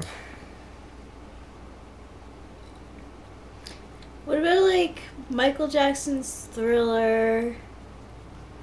Or Janet Jackson's Miss Jackson If You're Nasty. ooh, I don't remember, like... I just remember that line from it. Tamino, Reverse. Okay, I'll look it up. I'll check it out. Let me copy it and put it on them, yeah. Tamino Reverse. Copy. Actually, just search Google for it, I guess.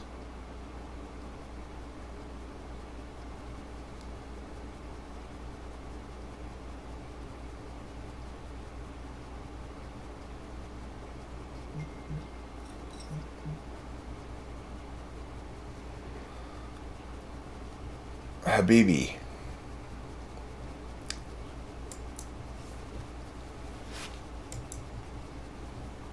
You know, I hear Habibi is a favorite album of John Beebe. Actually, uh-oh, someone's getting corrected. Get in my Honda Civic, Habibi. What's Habibi mean? Do you know what it means? No. Habibi? Does it mean like habitually habitual? Means baby in Arabic? Habibi? Habibi means baby in Arabic. I mean, he's friend in Arabic, like your sweetheart in Arabic, I think, says Boba Fett. Boba Fett, you probably see plenty of Muslims. You should know. You live in a country that has a lot of Islamic people. And everybody knows that being Islamic means you speak Arabic.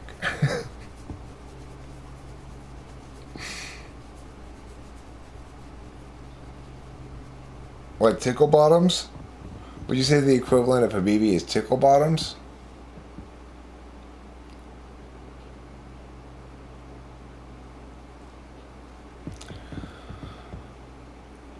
Tickle bottoms.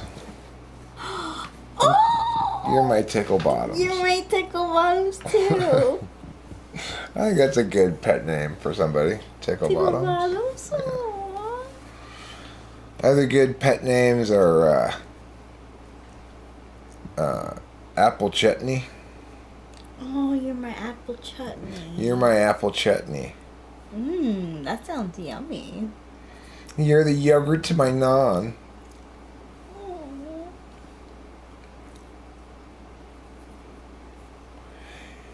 You're the honey to my bee.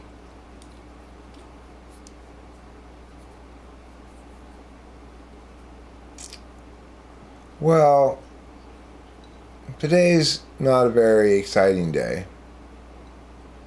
Fairly uneventful. I might even say dull. I can't make any claim that I'm saying anything of particular note or interest, nor can I even claim that I am feeling especially motivated to entertain, yet here I am anyway, because why? N.E. Dom. Well, there's that, but it's more like I see your emails. I haven't looked at them yet. They're still unread, which means I plan to read them. It's like if I didn't plan to respond to them, I would read them already.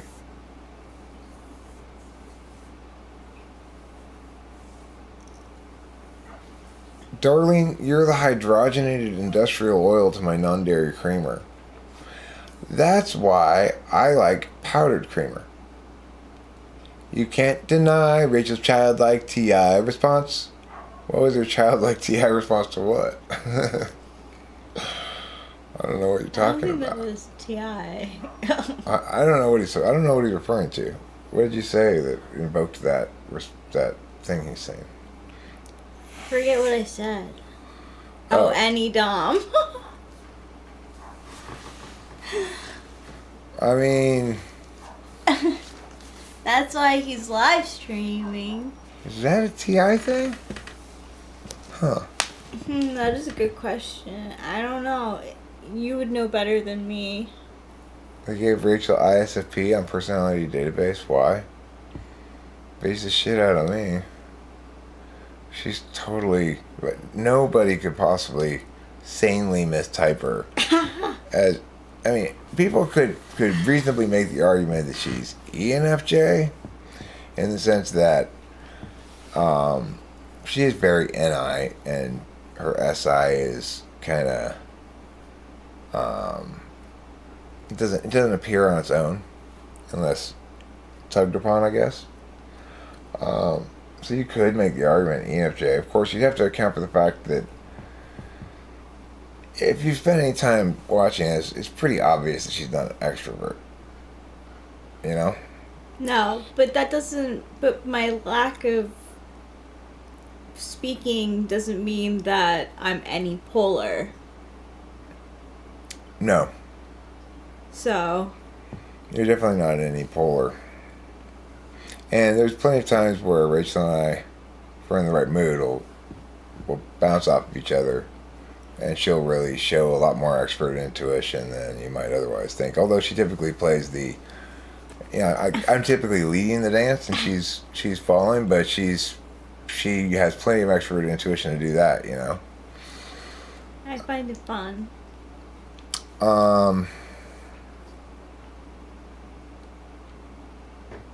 I can't imagine what bipolar is even like. I want to deal with what Winston's mom here says in a second. TI host Eric, I have been considering the word truth. I think perhaps some people think the word truth means logic. Some people think truth means their moral foundation. Well, I mean, yeah, and some people think the truth means their aesthetic truth as well. Like, Corey's plenty of times talked about a given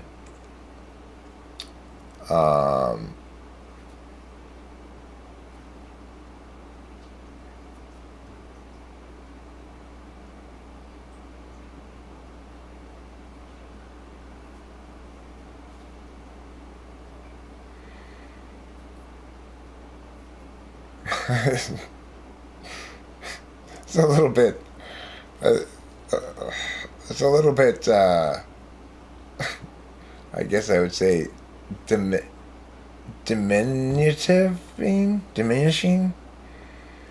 in your expression of that.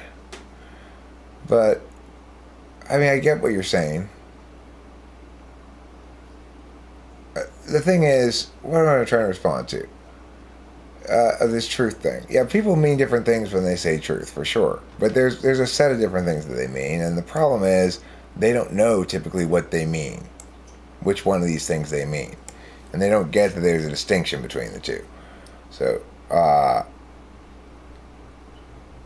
well, it's infantilizing in a way that if I were to call Peter Sport or Tiger or Champ, he would feel infantilized. So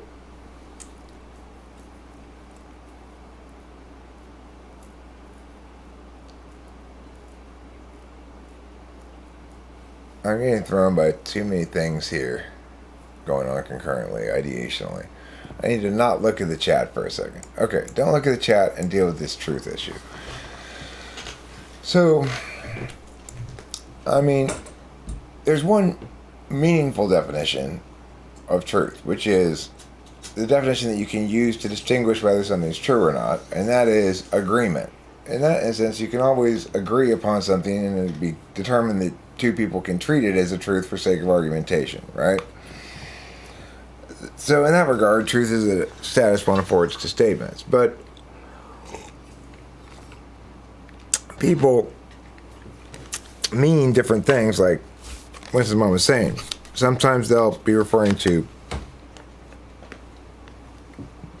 the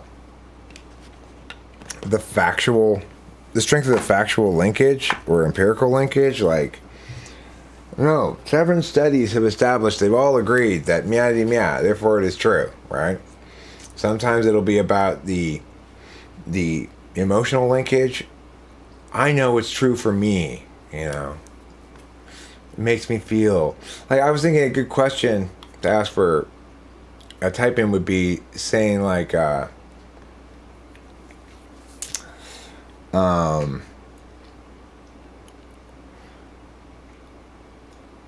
there's something, do you know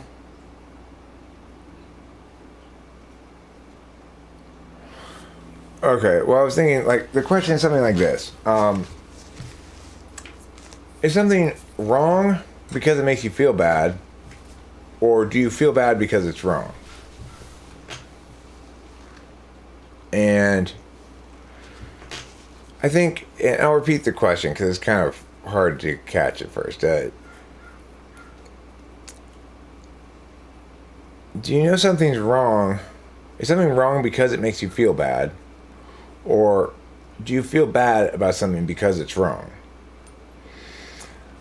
And then, if you first answer that question, it's just kind of a tricky one.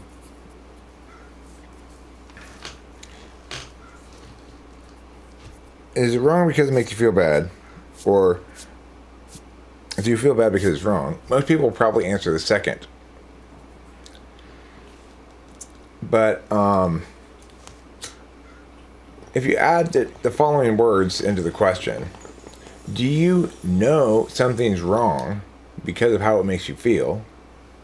Or do you know how something makes you feel because of its wrong or rightness?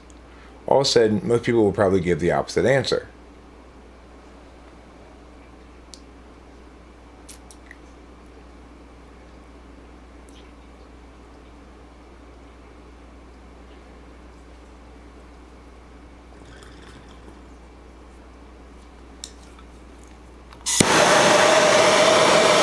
Oh, we're gonna take it. We're not gonna take it anymore. So the thing is, my point is, it's obviously, the reality of it probably links to which one's instrumental or absolute. For me, it seems obvious that you actually know something's wrong because of how it makes you feel, not the other way around. That I don't know how to feel by whether or not something's wrong. Now, I would not be surprised if people who had TI and FI in the opposite slots would say the opposite. So I don't know, Rachel. What do you think? I mean, do you feel like that you know how to feel once you've came to a conclusion regarding the wrongness of something? Yeah. Because until then I'm sitting with it, and that's why, like, I told you that pick a card reading made me feel uncomfortable, because it did, and I knew that talking to you would make me feel better, because you always say, like, you're fine with giving reassurance. Yeah, totally. So. I have no problem reassuring you all the reassurance you want, because I'm confident that I'm not being deceptive or anything. It's like, Yeah.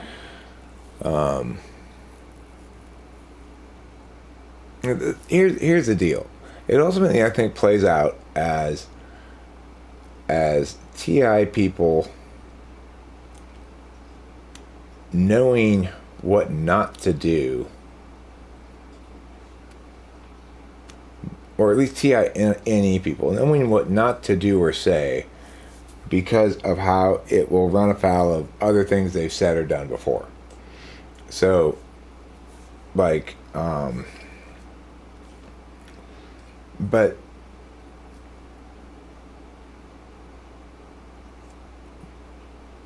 and as a consequence, that we're most prone to feeling guilt about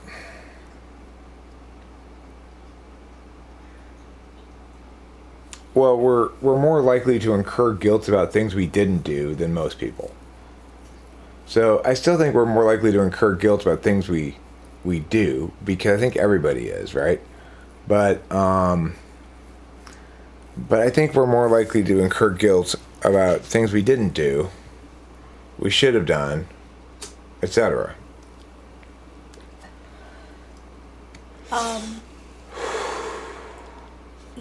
It's guilt is a really Guilt is like a quilt with a backwards Q. yeah.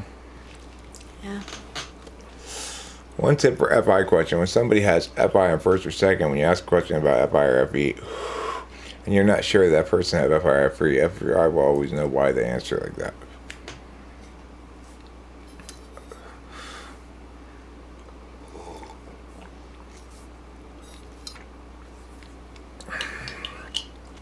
Well, for example, let me give you an example of a time when I didn't have guilt.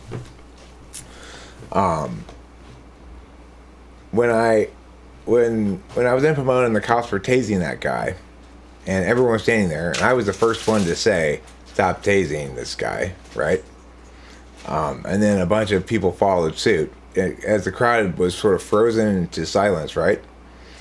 That's a time when I would have felt shame afterwards and guilt if I had not said anything, if I had not taken any action. So in that instance, I did take action, and I feel pleased with myself. Like, I feel proud of myself. Like, also, I feel like I escaped like I escaped with my sense of myself as a good person intact. I could have fucked that up, you know? Mm-hmm.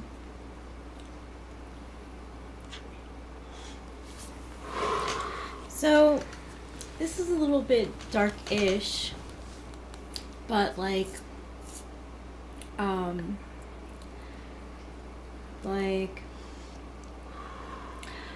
I don't know, I feel like religions, like certain religions use guilt to manipulate you to like feel a certain way about things, and I don't like that.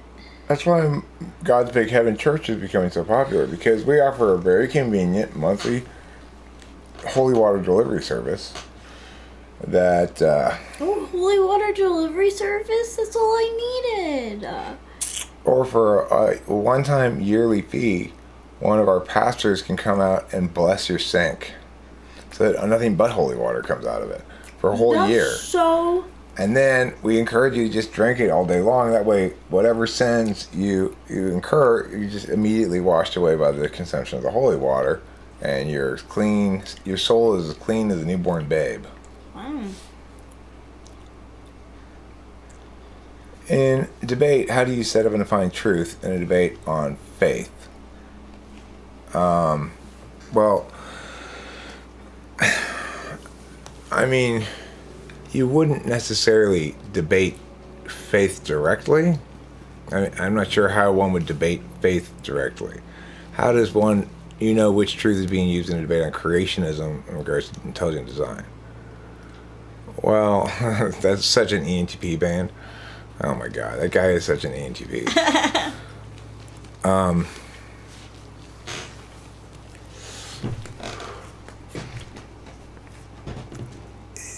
Regarding the intelligent design thing, there are no good arguments on either side of an explanation of speciation, basically, which is what you're really saying. Where do people come from, right?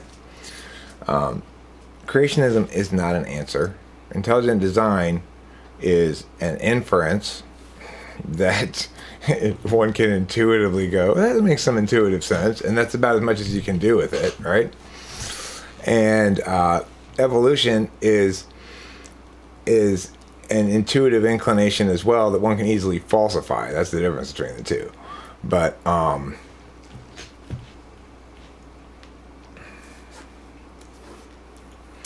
Eric, did you see the public speaking coach's analysis of the YouTube dislike guy? No. I mean, that's the thing, is if you're arguing over creationism, there needs to be a clearly defined resolution of some sort, or somebody needs to be clearly affirming, right? Or is somebody affirming that they have the answer to where species come from? Love to hear me falsify evolution. Just look up, do a channel search evolution on my page. It's really, I've thoroughly falsified it on multiple occasions. The thing is, here's the deal, Tanner. I'm not the only one falsifying it. Evolutionists continually falsify every element of it and replace it with something new that also doesn't work. The current manifestation of evolution is no longer about sexual selection at all. It's only about epigenetics. So it's like they've forsaken Darwin entirely and gone to Lamarck, but Lamarck acknowledged what the current evolutionary scientists have not, which is there's a missing vector to be explained. There's only one piece of evidence that actually supports the intuitive conclusion of evolution, which is the branching fossil record. That does make one intuitively go, huh? But there's everything else, every other piece of information, intuition, knowledge, evidence we have falsifies it.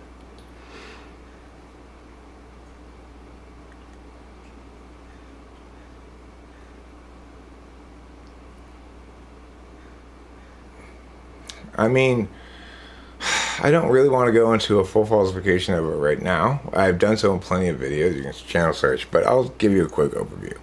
So, bottom line is, if we look at all the records of all the species that we currently have for the history of human civilization, let's say 10,000 years, we know that fruit flies, though they have incredibly fast generations, don't show change more than, say, something that's got long breeding periods, okay? So if any evolutionary model would have an actual engine, we need to explain this, okay? There are certain things that evolution would need to answer.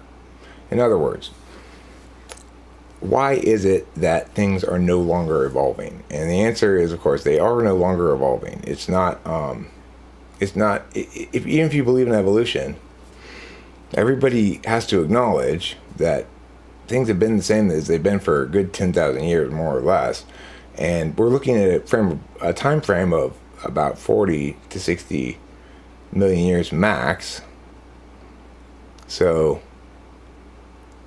no, it's not. This is the thing. This is the thing to remember. I'm not saying I don't believe in evolution. I'm saying evolution doesn't make its case. In other words, it fails to affirm. It fails to uphold its basic prima facie burden to affirm. And it fails utterly to do so. Nobody's been able to explain it to me. Not a single person, including evolutionary scientists that I've talked to. Nobody's been able to answer any of my questions. To the extent that, no, Tanner, that's not true. There was an extinction event 66 million years ago, and then we have in the Cambrian explosion almost all the species going from non-existent to existent over just a couple of million years. So no 4 billion years. All evolutionary scientists forsook that a long time ago. And then for quite a while there was this notion of punctuated equilibrium that explained the Cambrian explosion. But that's recently been falsified by evolutionary scientists. Now they're trying to move in an epigenetics direction, still trying to cling to the basic notion that species has something to do with genetics. But we've proved over and over again that it doesn't. That's why dogs can still breed with wolves. And so what did evolutionary scientists try to do? Get rid of the definition of species. It's ridiculous. It's absurd. If you actually look into it, it's ridiculous. It's absolutely insane.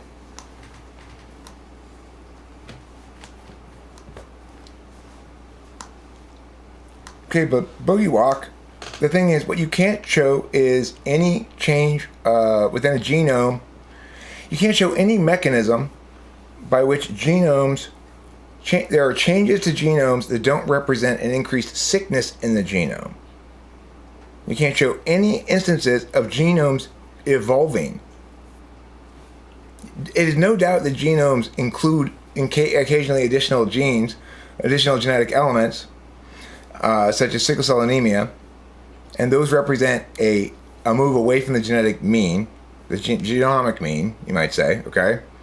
But if you just think about the mathematics of it, it makes zero sense unless you buy into this repeated bottleneck founder's effect phenomenon that happens over and over and over again, in which the only people isolated in the founder's effects are two genetic mutants where the mutations somehow are beneficial or move towards increased complexity. It just doesn't work like that.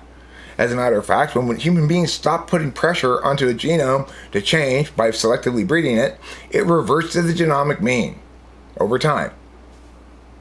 The variants die out. All the pressures are negative towards change from the genome. None of them are positive. It makes zero sense. And this is the thing, I'm not affirming an alternative. I'm not saying creationism answers the question either. It doesn't. I'm saying evolution doesn't explain meaningfully anything about where species come from. And it doesn't. It absolutely does not. There's no explanation there. Google all you want, research all you want, you will discover it fails to meet its fundamental burden. It's a bunch of random anecdotes, stories, and suppositions mushed together into a ball of nothing. It is not a theory by any standard, by any scientific standard that would hold any scrutiny in any other branch of science. In other words, where are the predictions and the ways that, show me where evolution presents elements of itself that you can test and falsify. They've all been falsified. So evolution tries to move away from the notion that falsification matters or something.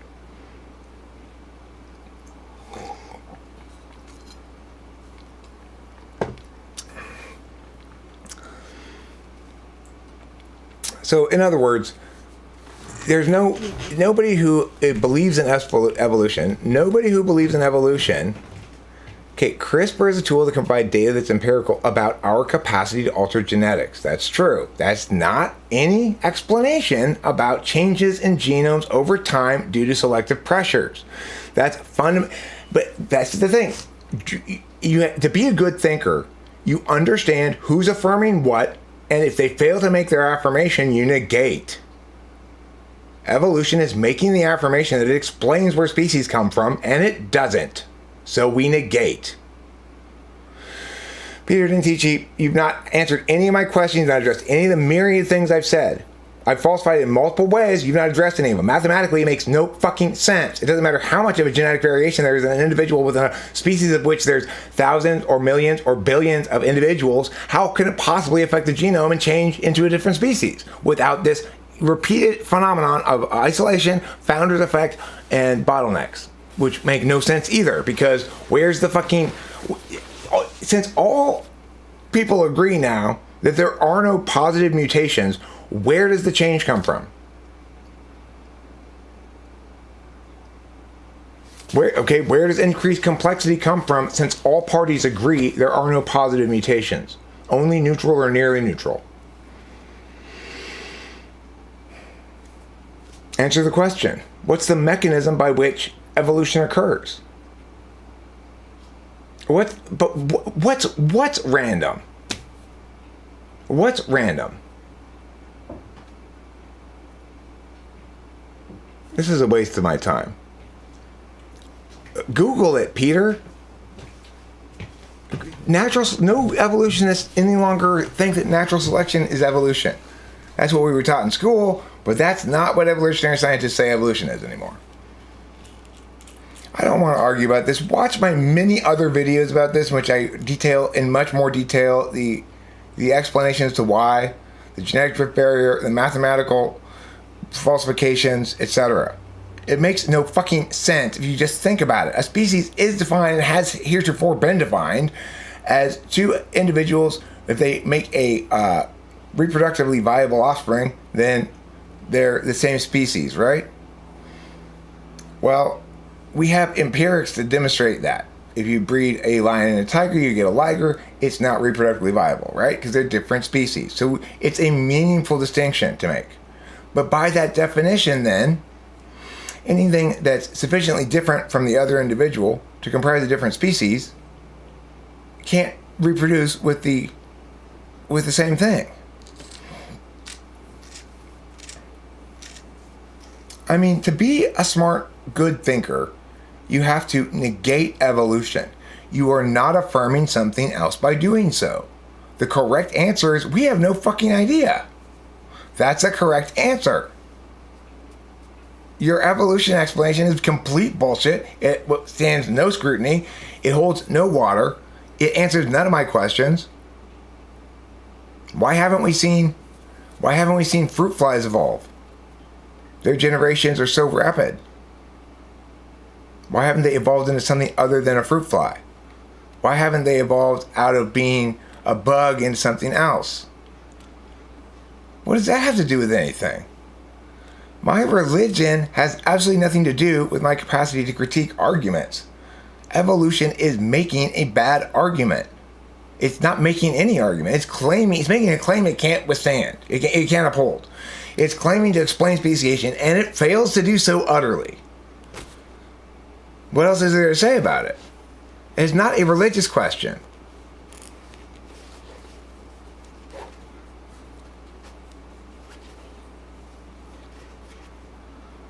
Okay, so why don't we see anything that's not perfect for its environment? So if everything evolved in the Cambrian evolution until each of those niches were filled, and then they reached evolutionary stability and stayed the same sense, what is the mechanism that occurred that suddenly stopped working? Like, what does it mean to reach genomic stasis? the thing is, we've never seen anything that's not in a state of genomic stasis. So why are you concluding that you know how it reached that state? Is not that it reached it through evolution. What does that mean, even?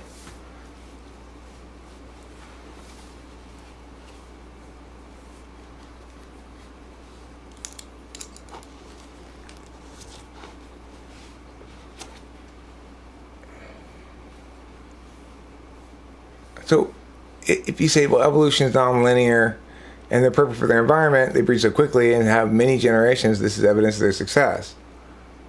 Okay, so they don't need to change because they're perfect. But we see lots of species go extinct when there are changes to their environment rather than evolving into different species. But we've never seen the opposite. Why is that?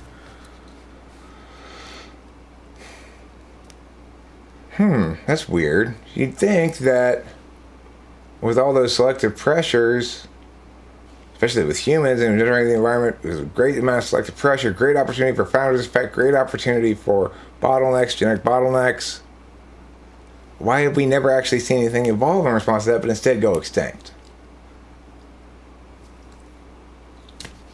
If in fact, being able to thrive as what you are is the standard for your stasis, then why did things go extinct rather than evolving?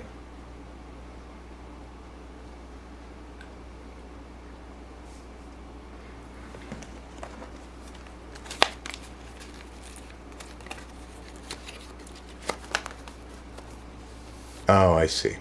But it didn't used to be too slow? Why did it not used to be too slow? Why did it used to be that they adapted to get more complex and make these new species, but now they've lost the ability and go extinct? Was it because the pressures were so much slower back then?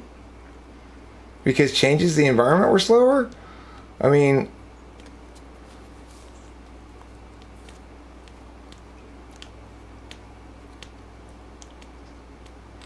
okay, so then why aren't we seeing both extinctions and evolutions concurrently? What does it get right? It claims to answer a certain question.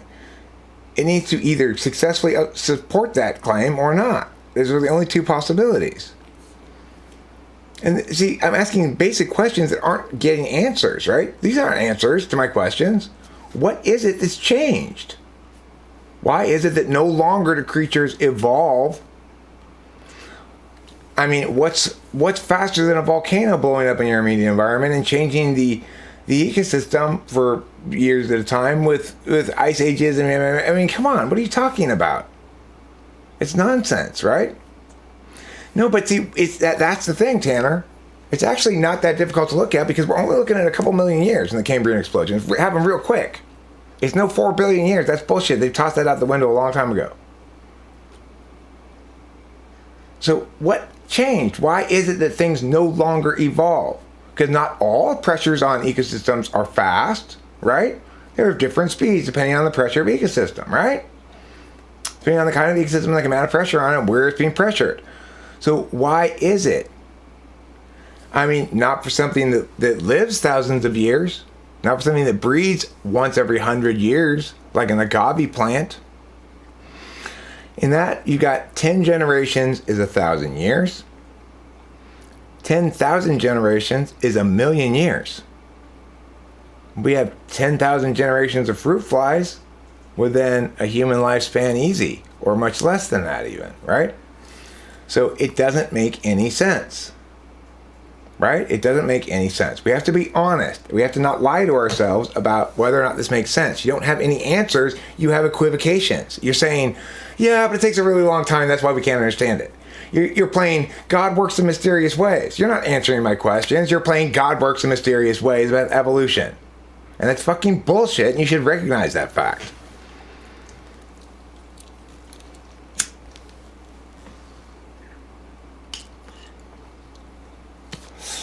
Again, God works in mysterious ways. My view is myopic. Because you can't answer my questions, there's something wrong with my questions, not something wrong with your theory. is not a theory by any other standard, right? Where you point to me wherever how I can falsify evolution. Make a prediction that I can test and falsify. Be a theory. Go ahead. Make a prediction I can test and falsify. Then how would I falsify it? If you're right, how do I falsify it? If you have an actual explanation, how do I falsify it? Like the theory of relativity. The theory of relativity made predictions that empirics sustained over time later. Like a theory.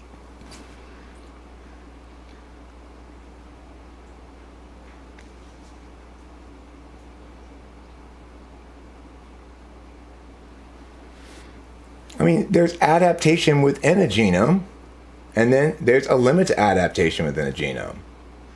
So, for example, I can become stronger by lifting weights and be able to lift larger, heavier things with my arms. I can't flap them so much that I learn how to fly, because a species is special. Things that are of the species fundamentally. There's flexibility within the genome, and there's flexibility within the individual. And epigenetics can account for some genomic change over time, although it's almost always negative. If you actually do, the thing is, I'm always arguing about people with, I'm always arguing with people about this who are incredibly less well researched on the subject than I am, and nevertheless believe they're more correct about it. All of you people here must surely acknowledge you're incredibly less well researched about the subject than I am, and it doesn't even matter to you.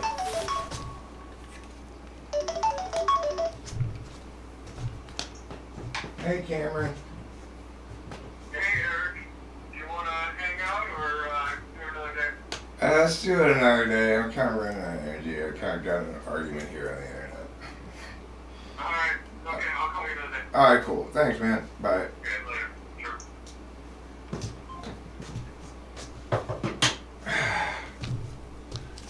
You know, before I had a position on this officially, I had some questions that people couldn't answer, and so then I thought, you know what, maybe this is bullshit, and I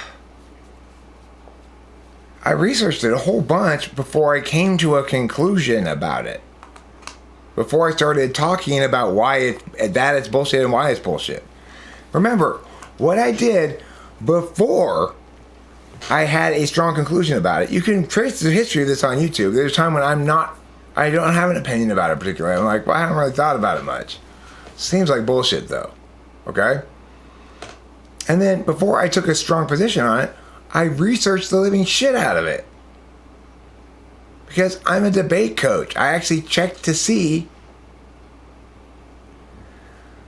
Okay, so Peter didn't teach you, if the so-called theory of evolution continues changing that rapidly, then it's not a theory with an explanation for something, is it? It's a bunch of suppositions that change. Like, you know how the theory of relativity doesn't change? It doesn't go EMC squared, EMC cubed, EMC to the fourth. You notice how it doesn't do that? It's because it's an actual theory? Hi. Busy? Well, I'm live streaming. Let me No, just take a second. let me just mute here. I'm off to the gym, and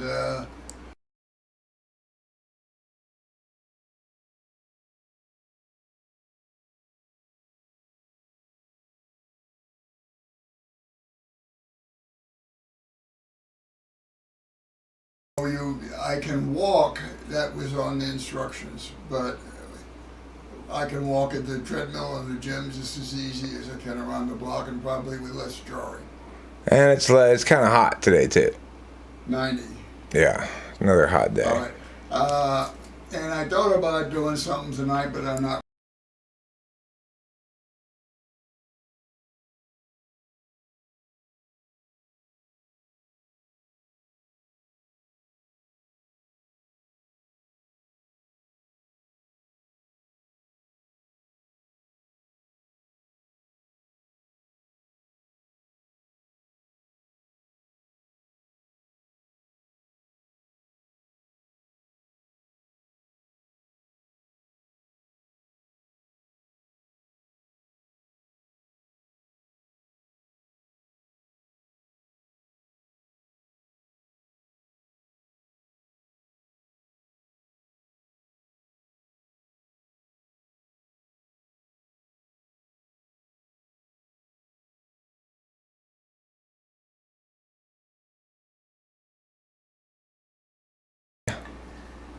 It's totally fine.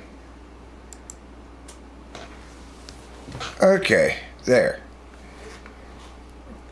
We're done talking with my dad now. Well, my dad doesn't really have a clear understanding of what it means when I'm live streaming, and rather than explain it to him, I just sort of try to default to just giving my dad some privacy. Hi, Lijo. Hey, look, Lijo's here. Lijo, hey Lijo. So, listen, everybody. The point is, I'm done arguing about evolution right now. It may put me in a bad mood because people always want to argue with me, but like Peter didn't teach you. Goes, well, your research is old, Eric. Fucking real theories don't change every fucking 5 minutes. They explain things. Big difference.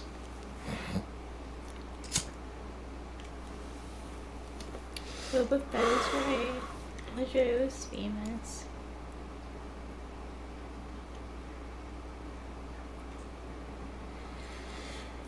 I mean, if in fact they just recently figured out evolution and actually have an explanation now, then why aren't we celebrating this and also condemning every evolutionary scientist heretofore who's claimed to have an explanation but has been lying?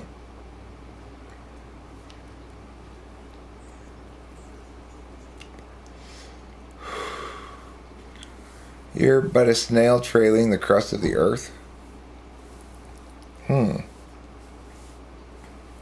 Earth crust snail, huh? Just don't fall into water with a lobster because they will go for you. Lobsters will eat you, earth crust snail. Earth crust lobsters will eat you. If you're small enough snail, earth crust crayfish will eat you. Yeah. I'm a giant of human history. Okay, if you want to be a snail on the crust of the earth, fine. But I'm going to be a giant of human history. A titan. A titan towering over previous lessers like Tesla and Einstein and Da Vinci. Well, there. How's that for overreaching? I'm pretty good at overreaching. I'm not wearing any condoms, Elise. You can just get that out of your head right now. Ain't no prophylacting my penis. But that's because I'm in the last relationship of my life. The reason I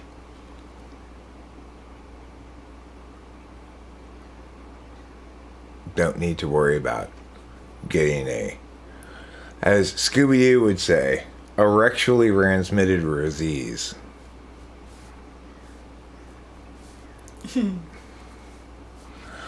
I don't abide by non-theories. I don't know what's after death. I'm not sure what's after death at all. No. I've looked over there and I couldn't see what was going to happen to me after I died, so I said, I don't know. I'm not sure if they're pearly gates or lakes of burning fire or purgatorial fits of irritated ire. I'm not sure if there's Buddhist heaven or Hindu as well, or Valhalla, Elysium, Arcadia, oh hell. I don't know what there happens after you're dead. Maybe you just get turned into mush in the ground. Yeah, I'm just making it all up. That's what I do. I'm the guy who makes up random shit. That's my strength. Isn't that useful? Aren't I a hero to the people? Aren't I a titan of history? You are. Nanotechnology and sexual health. Sounds like the title of a horrible thesis. horrible doctoral thesis. Who would like to read my incredibly horrible doctoral thesis? Me. It's called Nanotechnology and Sexual Health. Never mind. But nanobots will change everything. I don't want everything to change.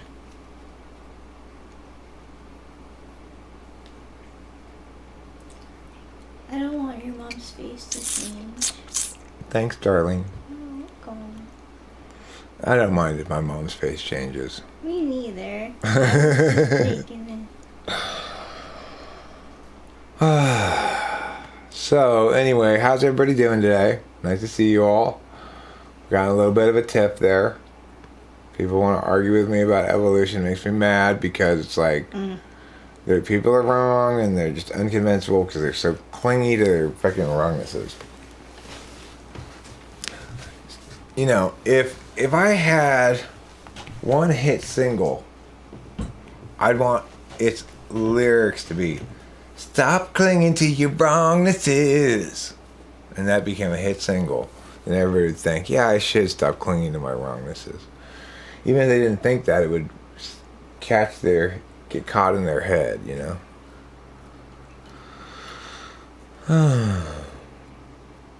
I mean, here's the thing about having decent meow. You got to think about whether you have decent meow in real time or whether you have decent meow from an outside perspective. If you look at talking with famous people, no matter how many instances of things that are NI you might point to, if you look at the overall channel, it is clearly a monument built towards dead opportunities to NI. You know, it's a monument built of the dead opportunities to have a single thing or be something. It's just a continued like popping out of babies and then starving them to death as you go on to the next one.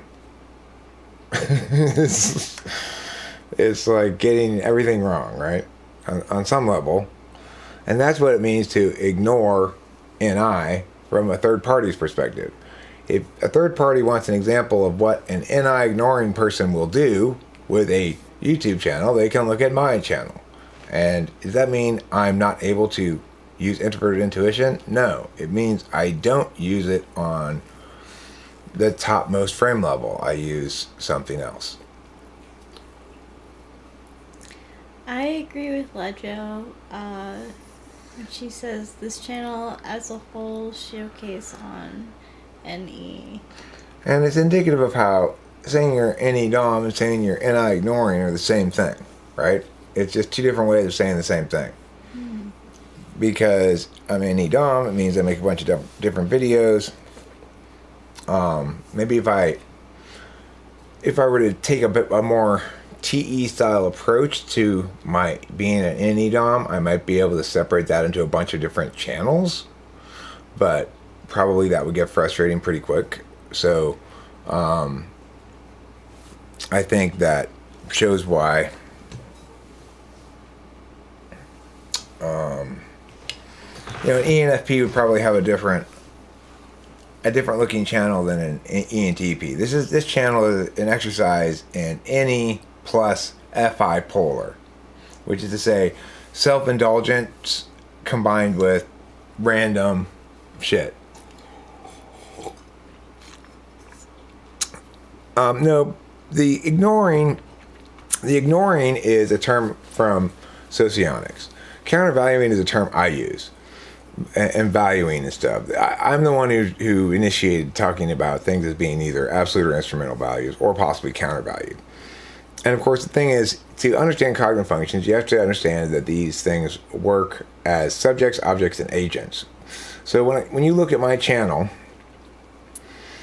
you, an agent, are knowing about how a subject manifests an object by looking at the qualities or contents of that object. The object in question would be the YouTube channel. The elements or aspects of it would be all the various things you can point to, like these playlists, those playlists, how the channel's organized, whatever. And what you would conclude is that this subject leaves behind certain objective pieces of evidence about his absolute valuing of novelty at the expense of concision or being something specific or singularity. And that his expressions of novelty are often that they sustain on TI, on objective grounds or on like entertainment grounds and not on authenticity grounds so much. Yeah, that one's a little harder to establish, I guess. But absolute and instrumental values are implicit to debating anything. So because they're implicit to any kind of communicative endeavor that's exclusive at all. In other words, when you argue a given debate resolution, you argue a criterion. The criterion is, well, let's say you're talking about Lincoln Douglas. First, you have a value that you're upholding. You're saying this is the ultimate value that I'm claiming we're upholding by affirming this particular resolution. And then you have a value criterion. Here's the applied value as we apply it in order to... So in other words, here's an example. If I said my value I was upholding was autonomy, and then the value criterion was upholding rights, then I'd be saying this affirmation upholds rights better than the status quo, and thus upholds autonomy better. And if I can establish that autonomy is the value we should uphold in this round, then I should win the round if I establish that my affirmation upholds rights and thereby upholds autonomy. So the thing is, that's in that instance, your absolute value is autonomy, and your instrumental value is upholding rights. Now, you might say upholding rights is not a value because it's an expression of something that people actually do, but that's how you operationalize your terms, right? So what does it mean to uphold autonomy in some practical way that we can articulate and test? I can't test whether your prospective action upholds autonomy, but I can test whether it preserves, upholds, prioritizes rights. So in other words, if you have a case that says, well, it's going to achieve these positive impacts, but I point out that it costs these various, at the expense of sacrificing these people's rights, then I would have shown that you've failed to use your own value criterion and therefore have not managed to uphold your own value and meow. So in that regard, we use the value criterion as a way of testing to see whether something upholds the value. And that's where the idea of absolute and instrumental values come from in general, but they're implicit to all of human endeavor, right? Every time you've had a conflict with anybody, it's always been about which thing should be instrumental and which thing should be absolute. So whether you framed it in that way or not, it's like if you argue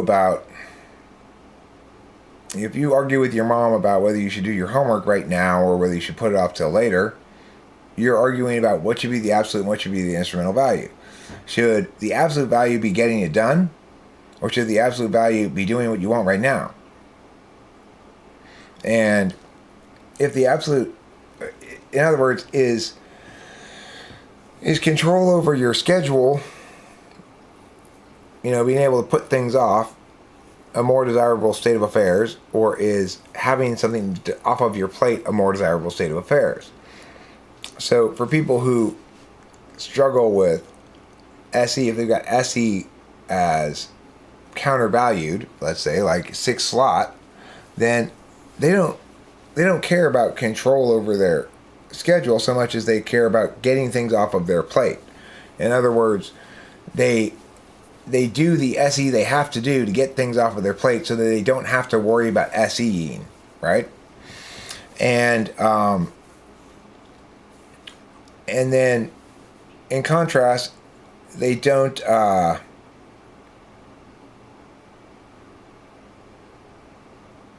when you see like an ESTJ on vacation or something,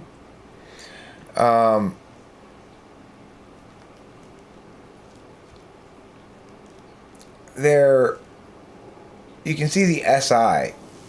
You can see the SI-SE link really well. It's like they want to have these experiences, but they don't really want to do much of anything. You know, they take pictures, but then they don't want to look at them later. They put them in a photo book. It's a weird phenomenon. The six slot SE of ESFJs and ESTJs, because they seem among the most dewy of types, right?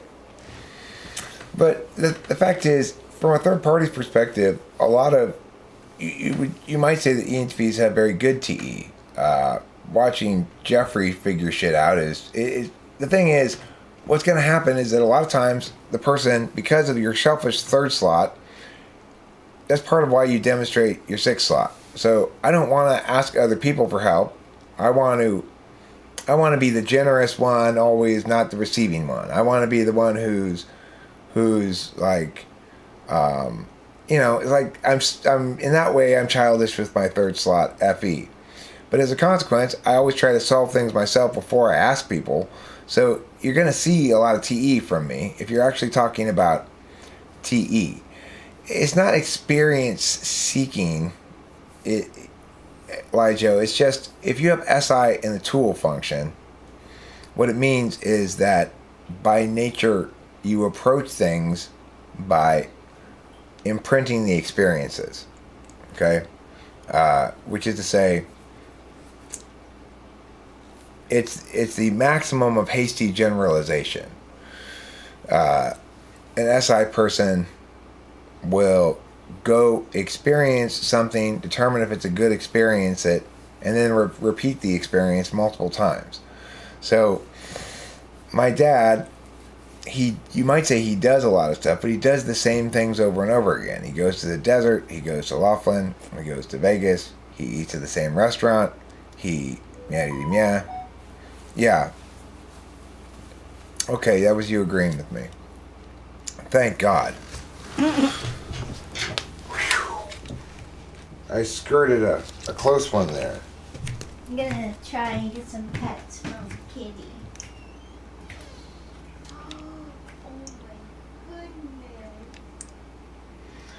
So I got an email from somebody the other day,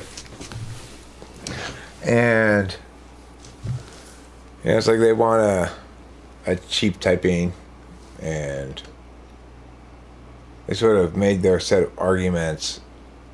They're trying to do good FE, but one of the lines of it said,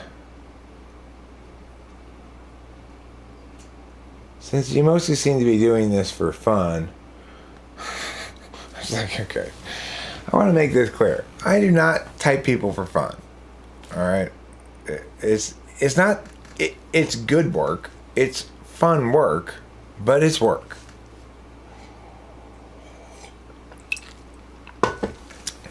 It's work that I'm happy enough to do, and I'm happy that I have the opportunity to do, but it's definitely work.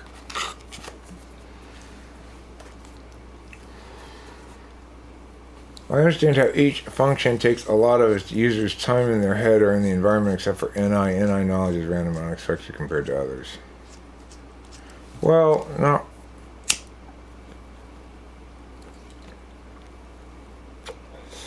I mean, introverted intuition operates like all the other functions under different frames of reference. So if you're talking about a person operating as an NI subject in real time, then it's knowing about realities in your environment, or realities about what you're watching or what you're whatever, right? So, and if I have an SI knowledge function engaging with a cartoon I'm watching, then I might relate the cartoon I'm watching to something from my own experience and think, oh, this reminds me of the time that I blah, blah, blah, blah, blah. Now, usually people don't link to stories that way, but that would be an example of an SI linkage. So instead, what you end up having is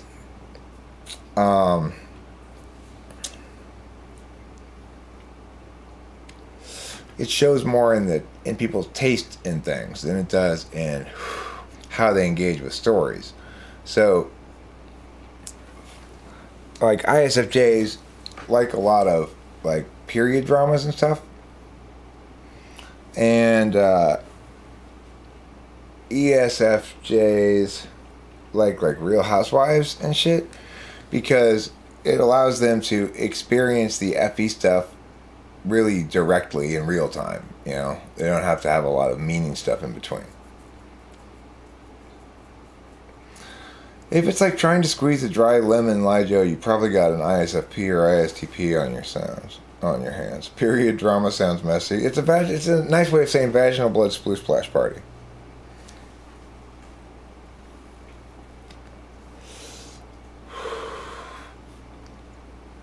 No, NI is not a deliberation function. It's a knowledge function. But what I'm saying is you've got to understand it operant in real time, in which case it's knowing about actual changes in the environment and stuff. So, I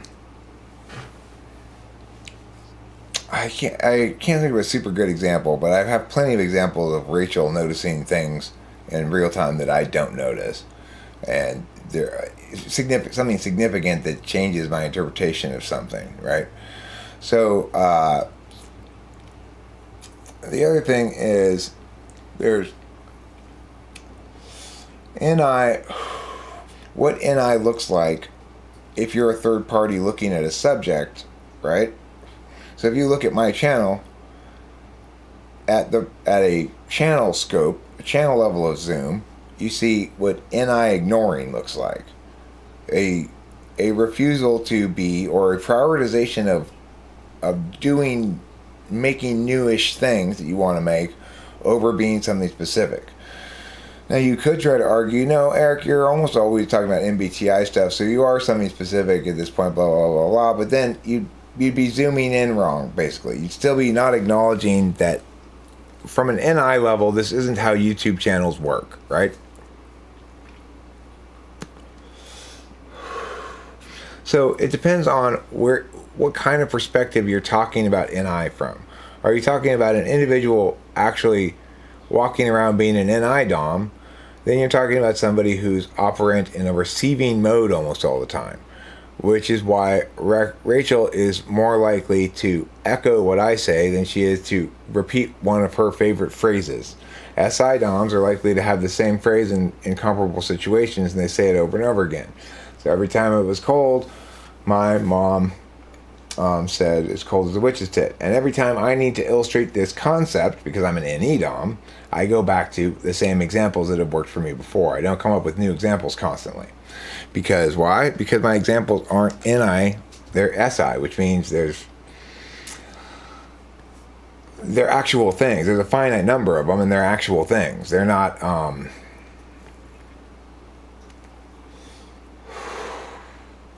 I mean, that's not true, Boba Fett. It really depends on the type of person they are.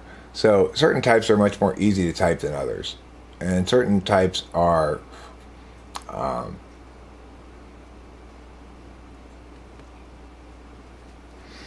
well, it's not the least cognitively active. It's just it's a different direction.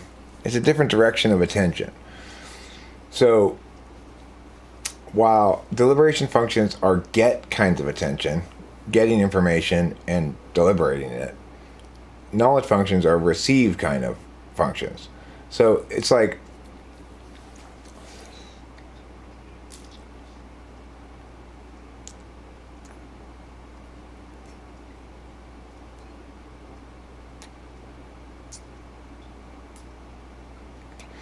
I mean, SI is remembering without having to do any active work, okay? So it's like I remember what I did this morning, not because I've tried to remember it. It happens automatically.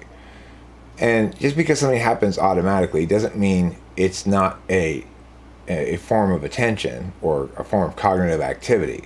NI is doing the same thing in terms of knowing what's going on throughout the day, but it's not keeping track of the same kinds of things.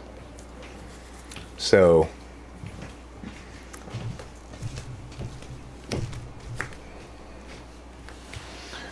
I mean, the other thing is, NI, how it plays out has a lot to do with whether it's paired with FE or TE.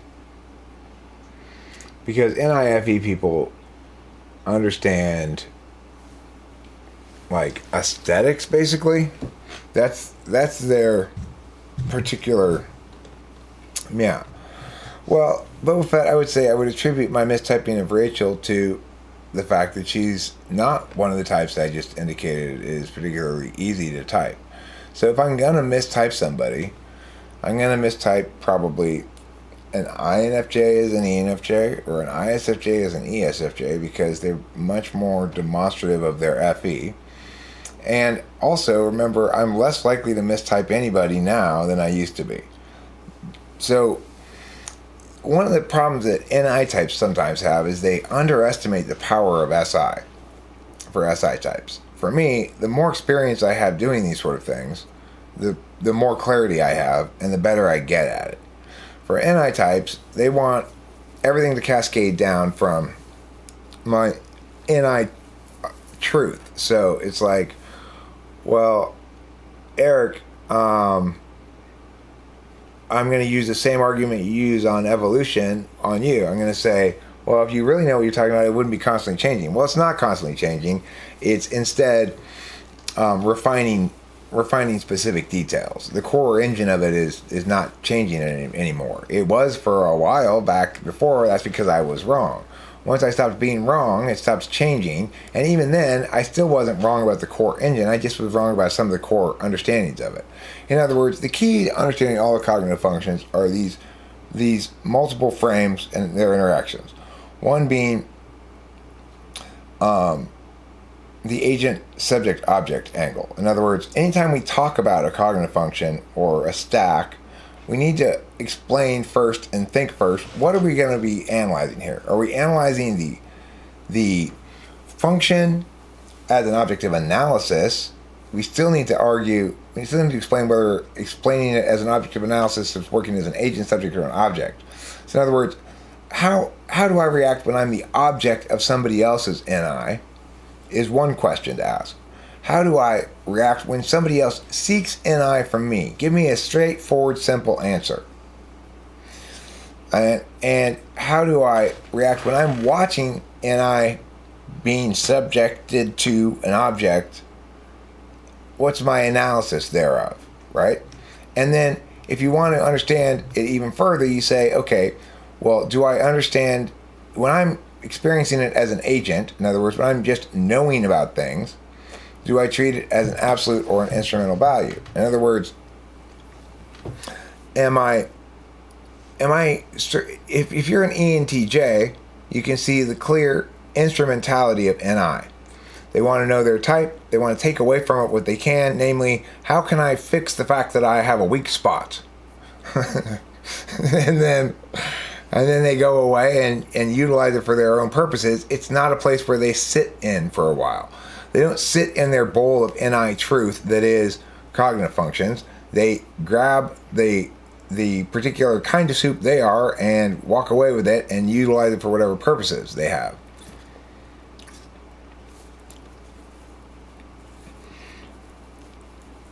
Is TE like a sledgehammer function? Like it just cuts through and nullifies the rest of the stack around it? No, it's just that, it's like if your NI is matched with FE, you've got a really good sense of how shit's going to play. Okay? And if your NI is matched with TE, you have a really good sense of how to. It's craft versus art, right? It's like you'll have TE people who are really excellent music producers, but and whose final musical product is really beautifully mixed and mastered and all that kind of stuff, but it's not good music. On the other hand, you've got INFJs, you've got brilliant music, but they don't have any good recordings of it.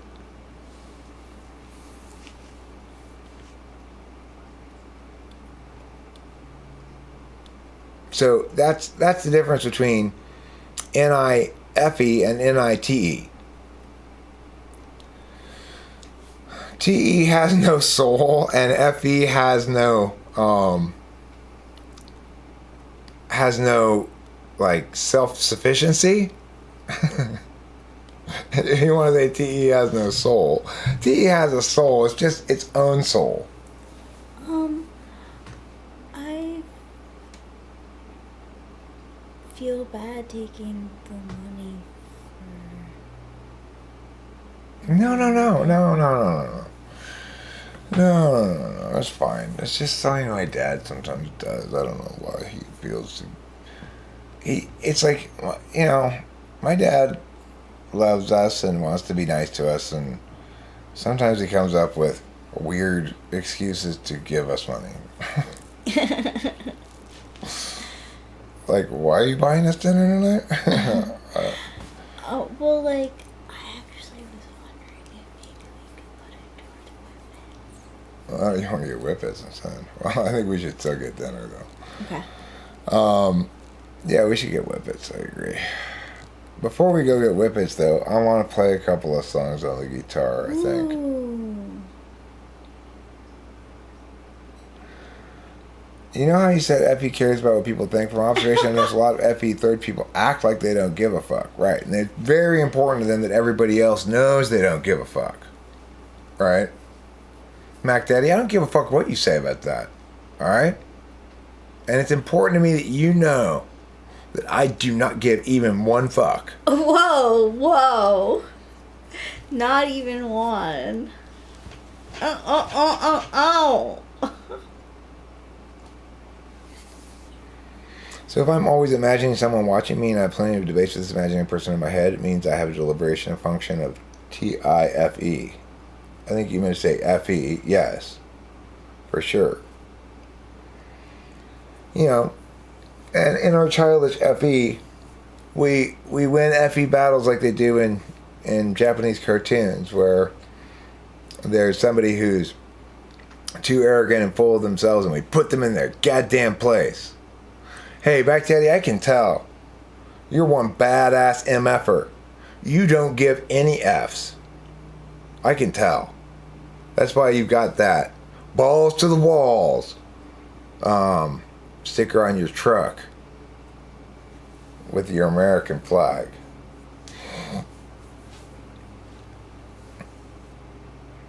Kids can't identify vegetables because school has utterly failed them. School is a dumb idea. It's just a bad idea. And the wind whispers whippets on the way. We'll use blue, our new whippet, desperate.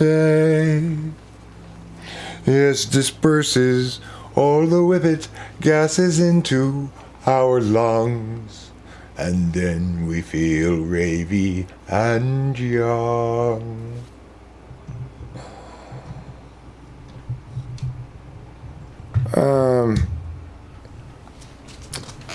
You do the pace around thing pretty frequently.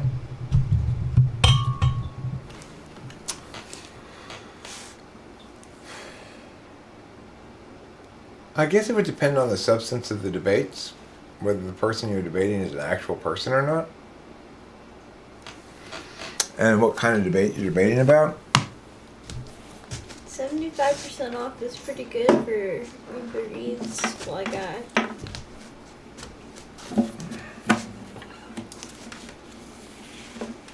That is pretty cheap. That show is funny. Ryan S. Talk is cheap. Uber Eats is expensive.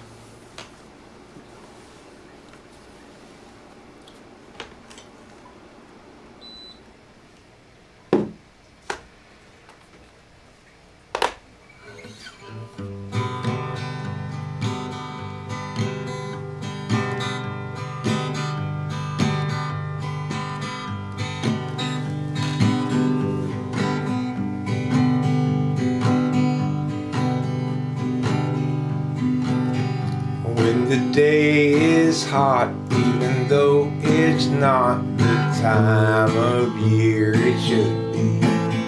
It's November, California time, and I want to remember when the day is over, warm, and I would like another way.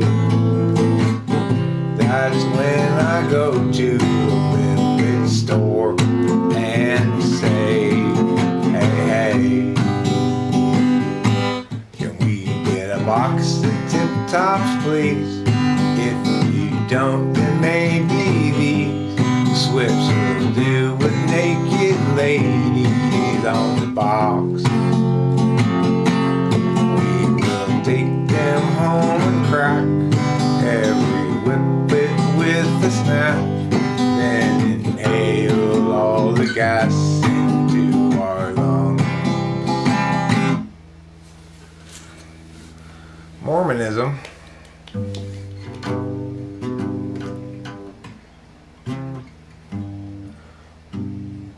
Mormons exemplify the worst of possible choices. They take sex over drugs.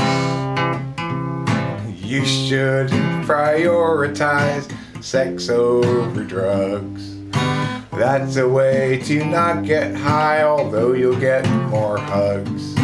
You should instead prioritize your head and not your body. Give me coffee, cigarettes, and a hot toddy instead of multiple wives. Multiple wives are a bad idea. Even one is plenty enough. Multiple wives, bad idea, because they'll fight each other to become the primary muff in your life. Nobody wants to have to compete with their significant others, other significant others. That would suck whether you are a father, sister, brother, or mother. That would suck a lot. Nobody wants to have to compete with other meows to meow, right? You don't want to. Nobody wants to compete with other men or other women for their significant other. No, that sounds so dramatic. Here's Gregory in disguise. He hates the lies, wants to forget the men, always telling them. But every time he tries, they only run and hide. Again he is denied the chance to yell at them. Now he's Gregory in disguise, hands in his pockets. Now he's walking down the drive. I'll break his eyes. He doesn't want you guys to realize that he's Gregory in disguise, hands in his pockets. Now he's walking down the drive. I'll burst his eyes. He doesn't want you guys to realize that he's Gregory in disguise. He hates the lies, wants to confront the men, always telling them. But every time he tries, they only run and hide. Again he is denied the chance to yell at them. But now the bridge brings a new approach. Secretly he'll try to approach upon the guilty, then perhaps he'll be able to yell at them. He's great.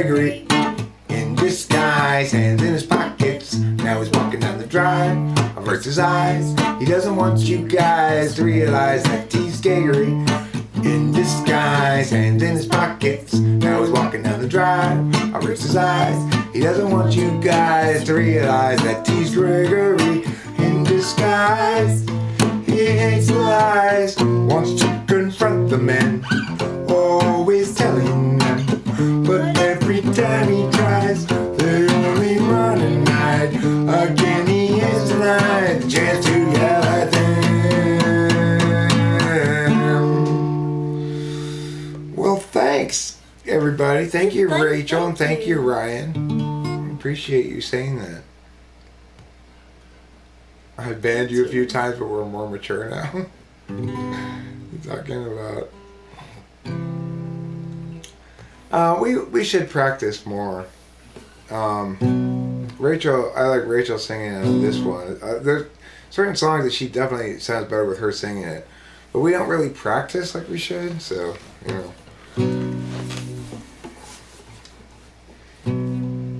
it's Very cloudy day in Los Angeles. and today we run out of time. Struggles past, struggles still to come. The day is nearly done. Will someone buy us some more time?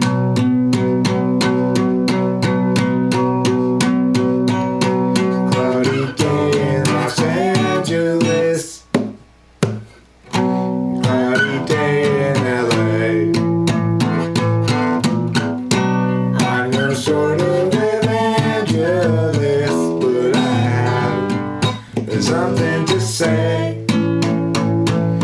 'Cause life can strangely be forgiving.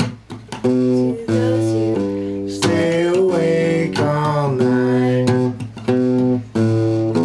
Voices telling you to give in will like sap your will to fight.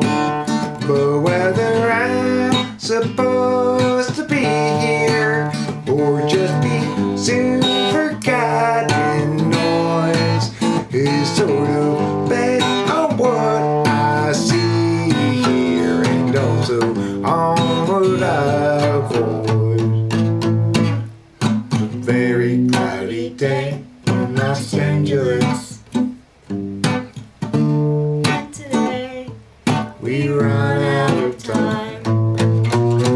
goes fast. Trouble's still to come. The day is nearly done. Will someone buy us some more time?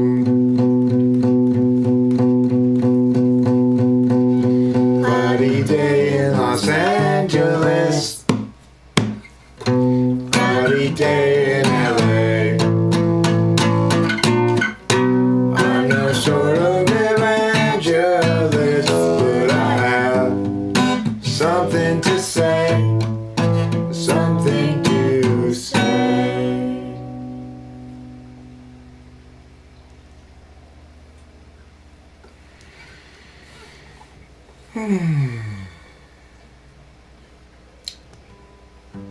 That was nice. It was. Oh, we need to see. Oh, we need to know. Oh, we need to pen happenings down by a means to judge a logic to life we divisively unlike and from which we'll rarely budge. People everywhere gather up, enemies outraged at how they miss a sign. How do they set their priorities? These foreign backstabbing entities, ensuing heartache and misery, follow necessarily from their savage ways. Insulting Karsten and Desiree, we're stuck with such petty larceny. We all partition the rectories and call it destruction of the whole damn world. Duty shares now our limits. Hoping Julie will too. Very share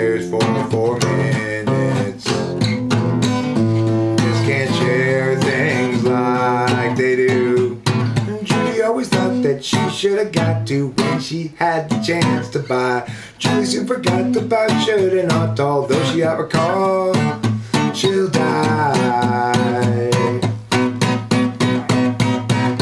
People everywhere gather up, enemies outraged at how they miss a sign. How do they set their priorities? These foreign backstabbing entities, ensuing heartache and misery follow necessarily from their savage ways. Insulting, cursing, and misery, we start with such petty larceny. We all partition the rectories and call it destruction of the whole damn world.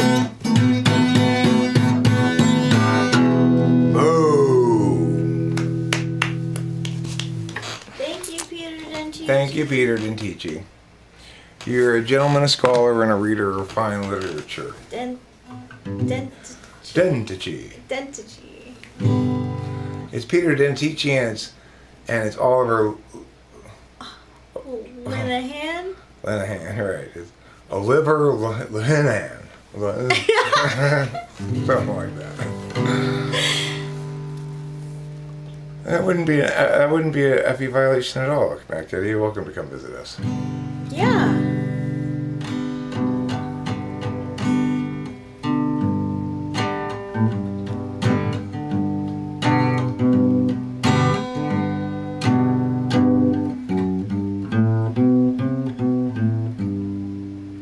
If you want to do that, just call me up. Call us up. Got my number, or I'll give you Rachel's number, and we'll chat and we'll whatever. Yeah, total. When I was younger, it seemed that everything gleamed. I don't know what happened to me, but I've lost that sense of urgency, and I don't think that I'll ever see it again. If you follow my lead, you'll discover I'm loster than you. And you'll wanna know the way to get back out to wherever it was you thought you knew. And tomorrow will be just like today. I'll be lost then too.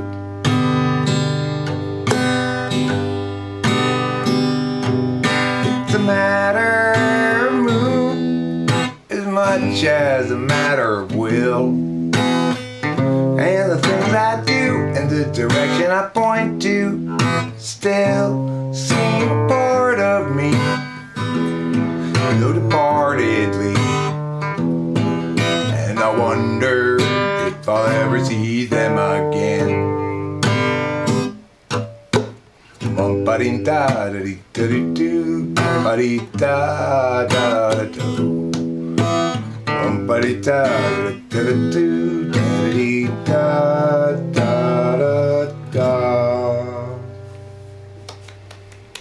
Thank you so much. Oh, wonderful, oh, wonderful. You live in a sea. I think that means South Carolina and not Southern California. If you lived in Southern California, it would be a very short flight. Alright, let's see. I'm going to play this and then probably call it a day. It was 100,000 million years ago. Time ran slow. Nobody had to show. Place the slabs below. Let them go. They will start to grow. More years ensue and tears gnashing through. Oh, holy slabs come to view. Unchangingly true and eternally new. Oh, when the slope up is in charge today. Options at large, no other ways. Give each a chance now, once quick to check, but don't get caught standing on deck. The slope presents a fork. It's not easy stopping short. Too far along to turn around. Perhaps a better course was headed over north. Now there's a fitter force, enemy ground.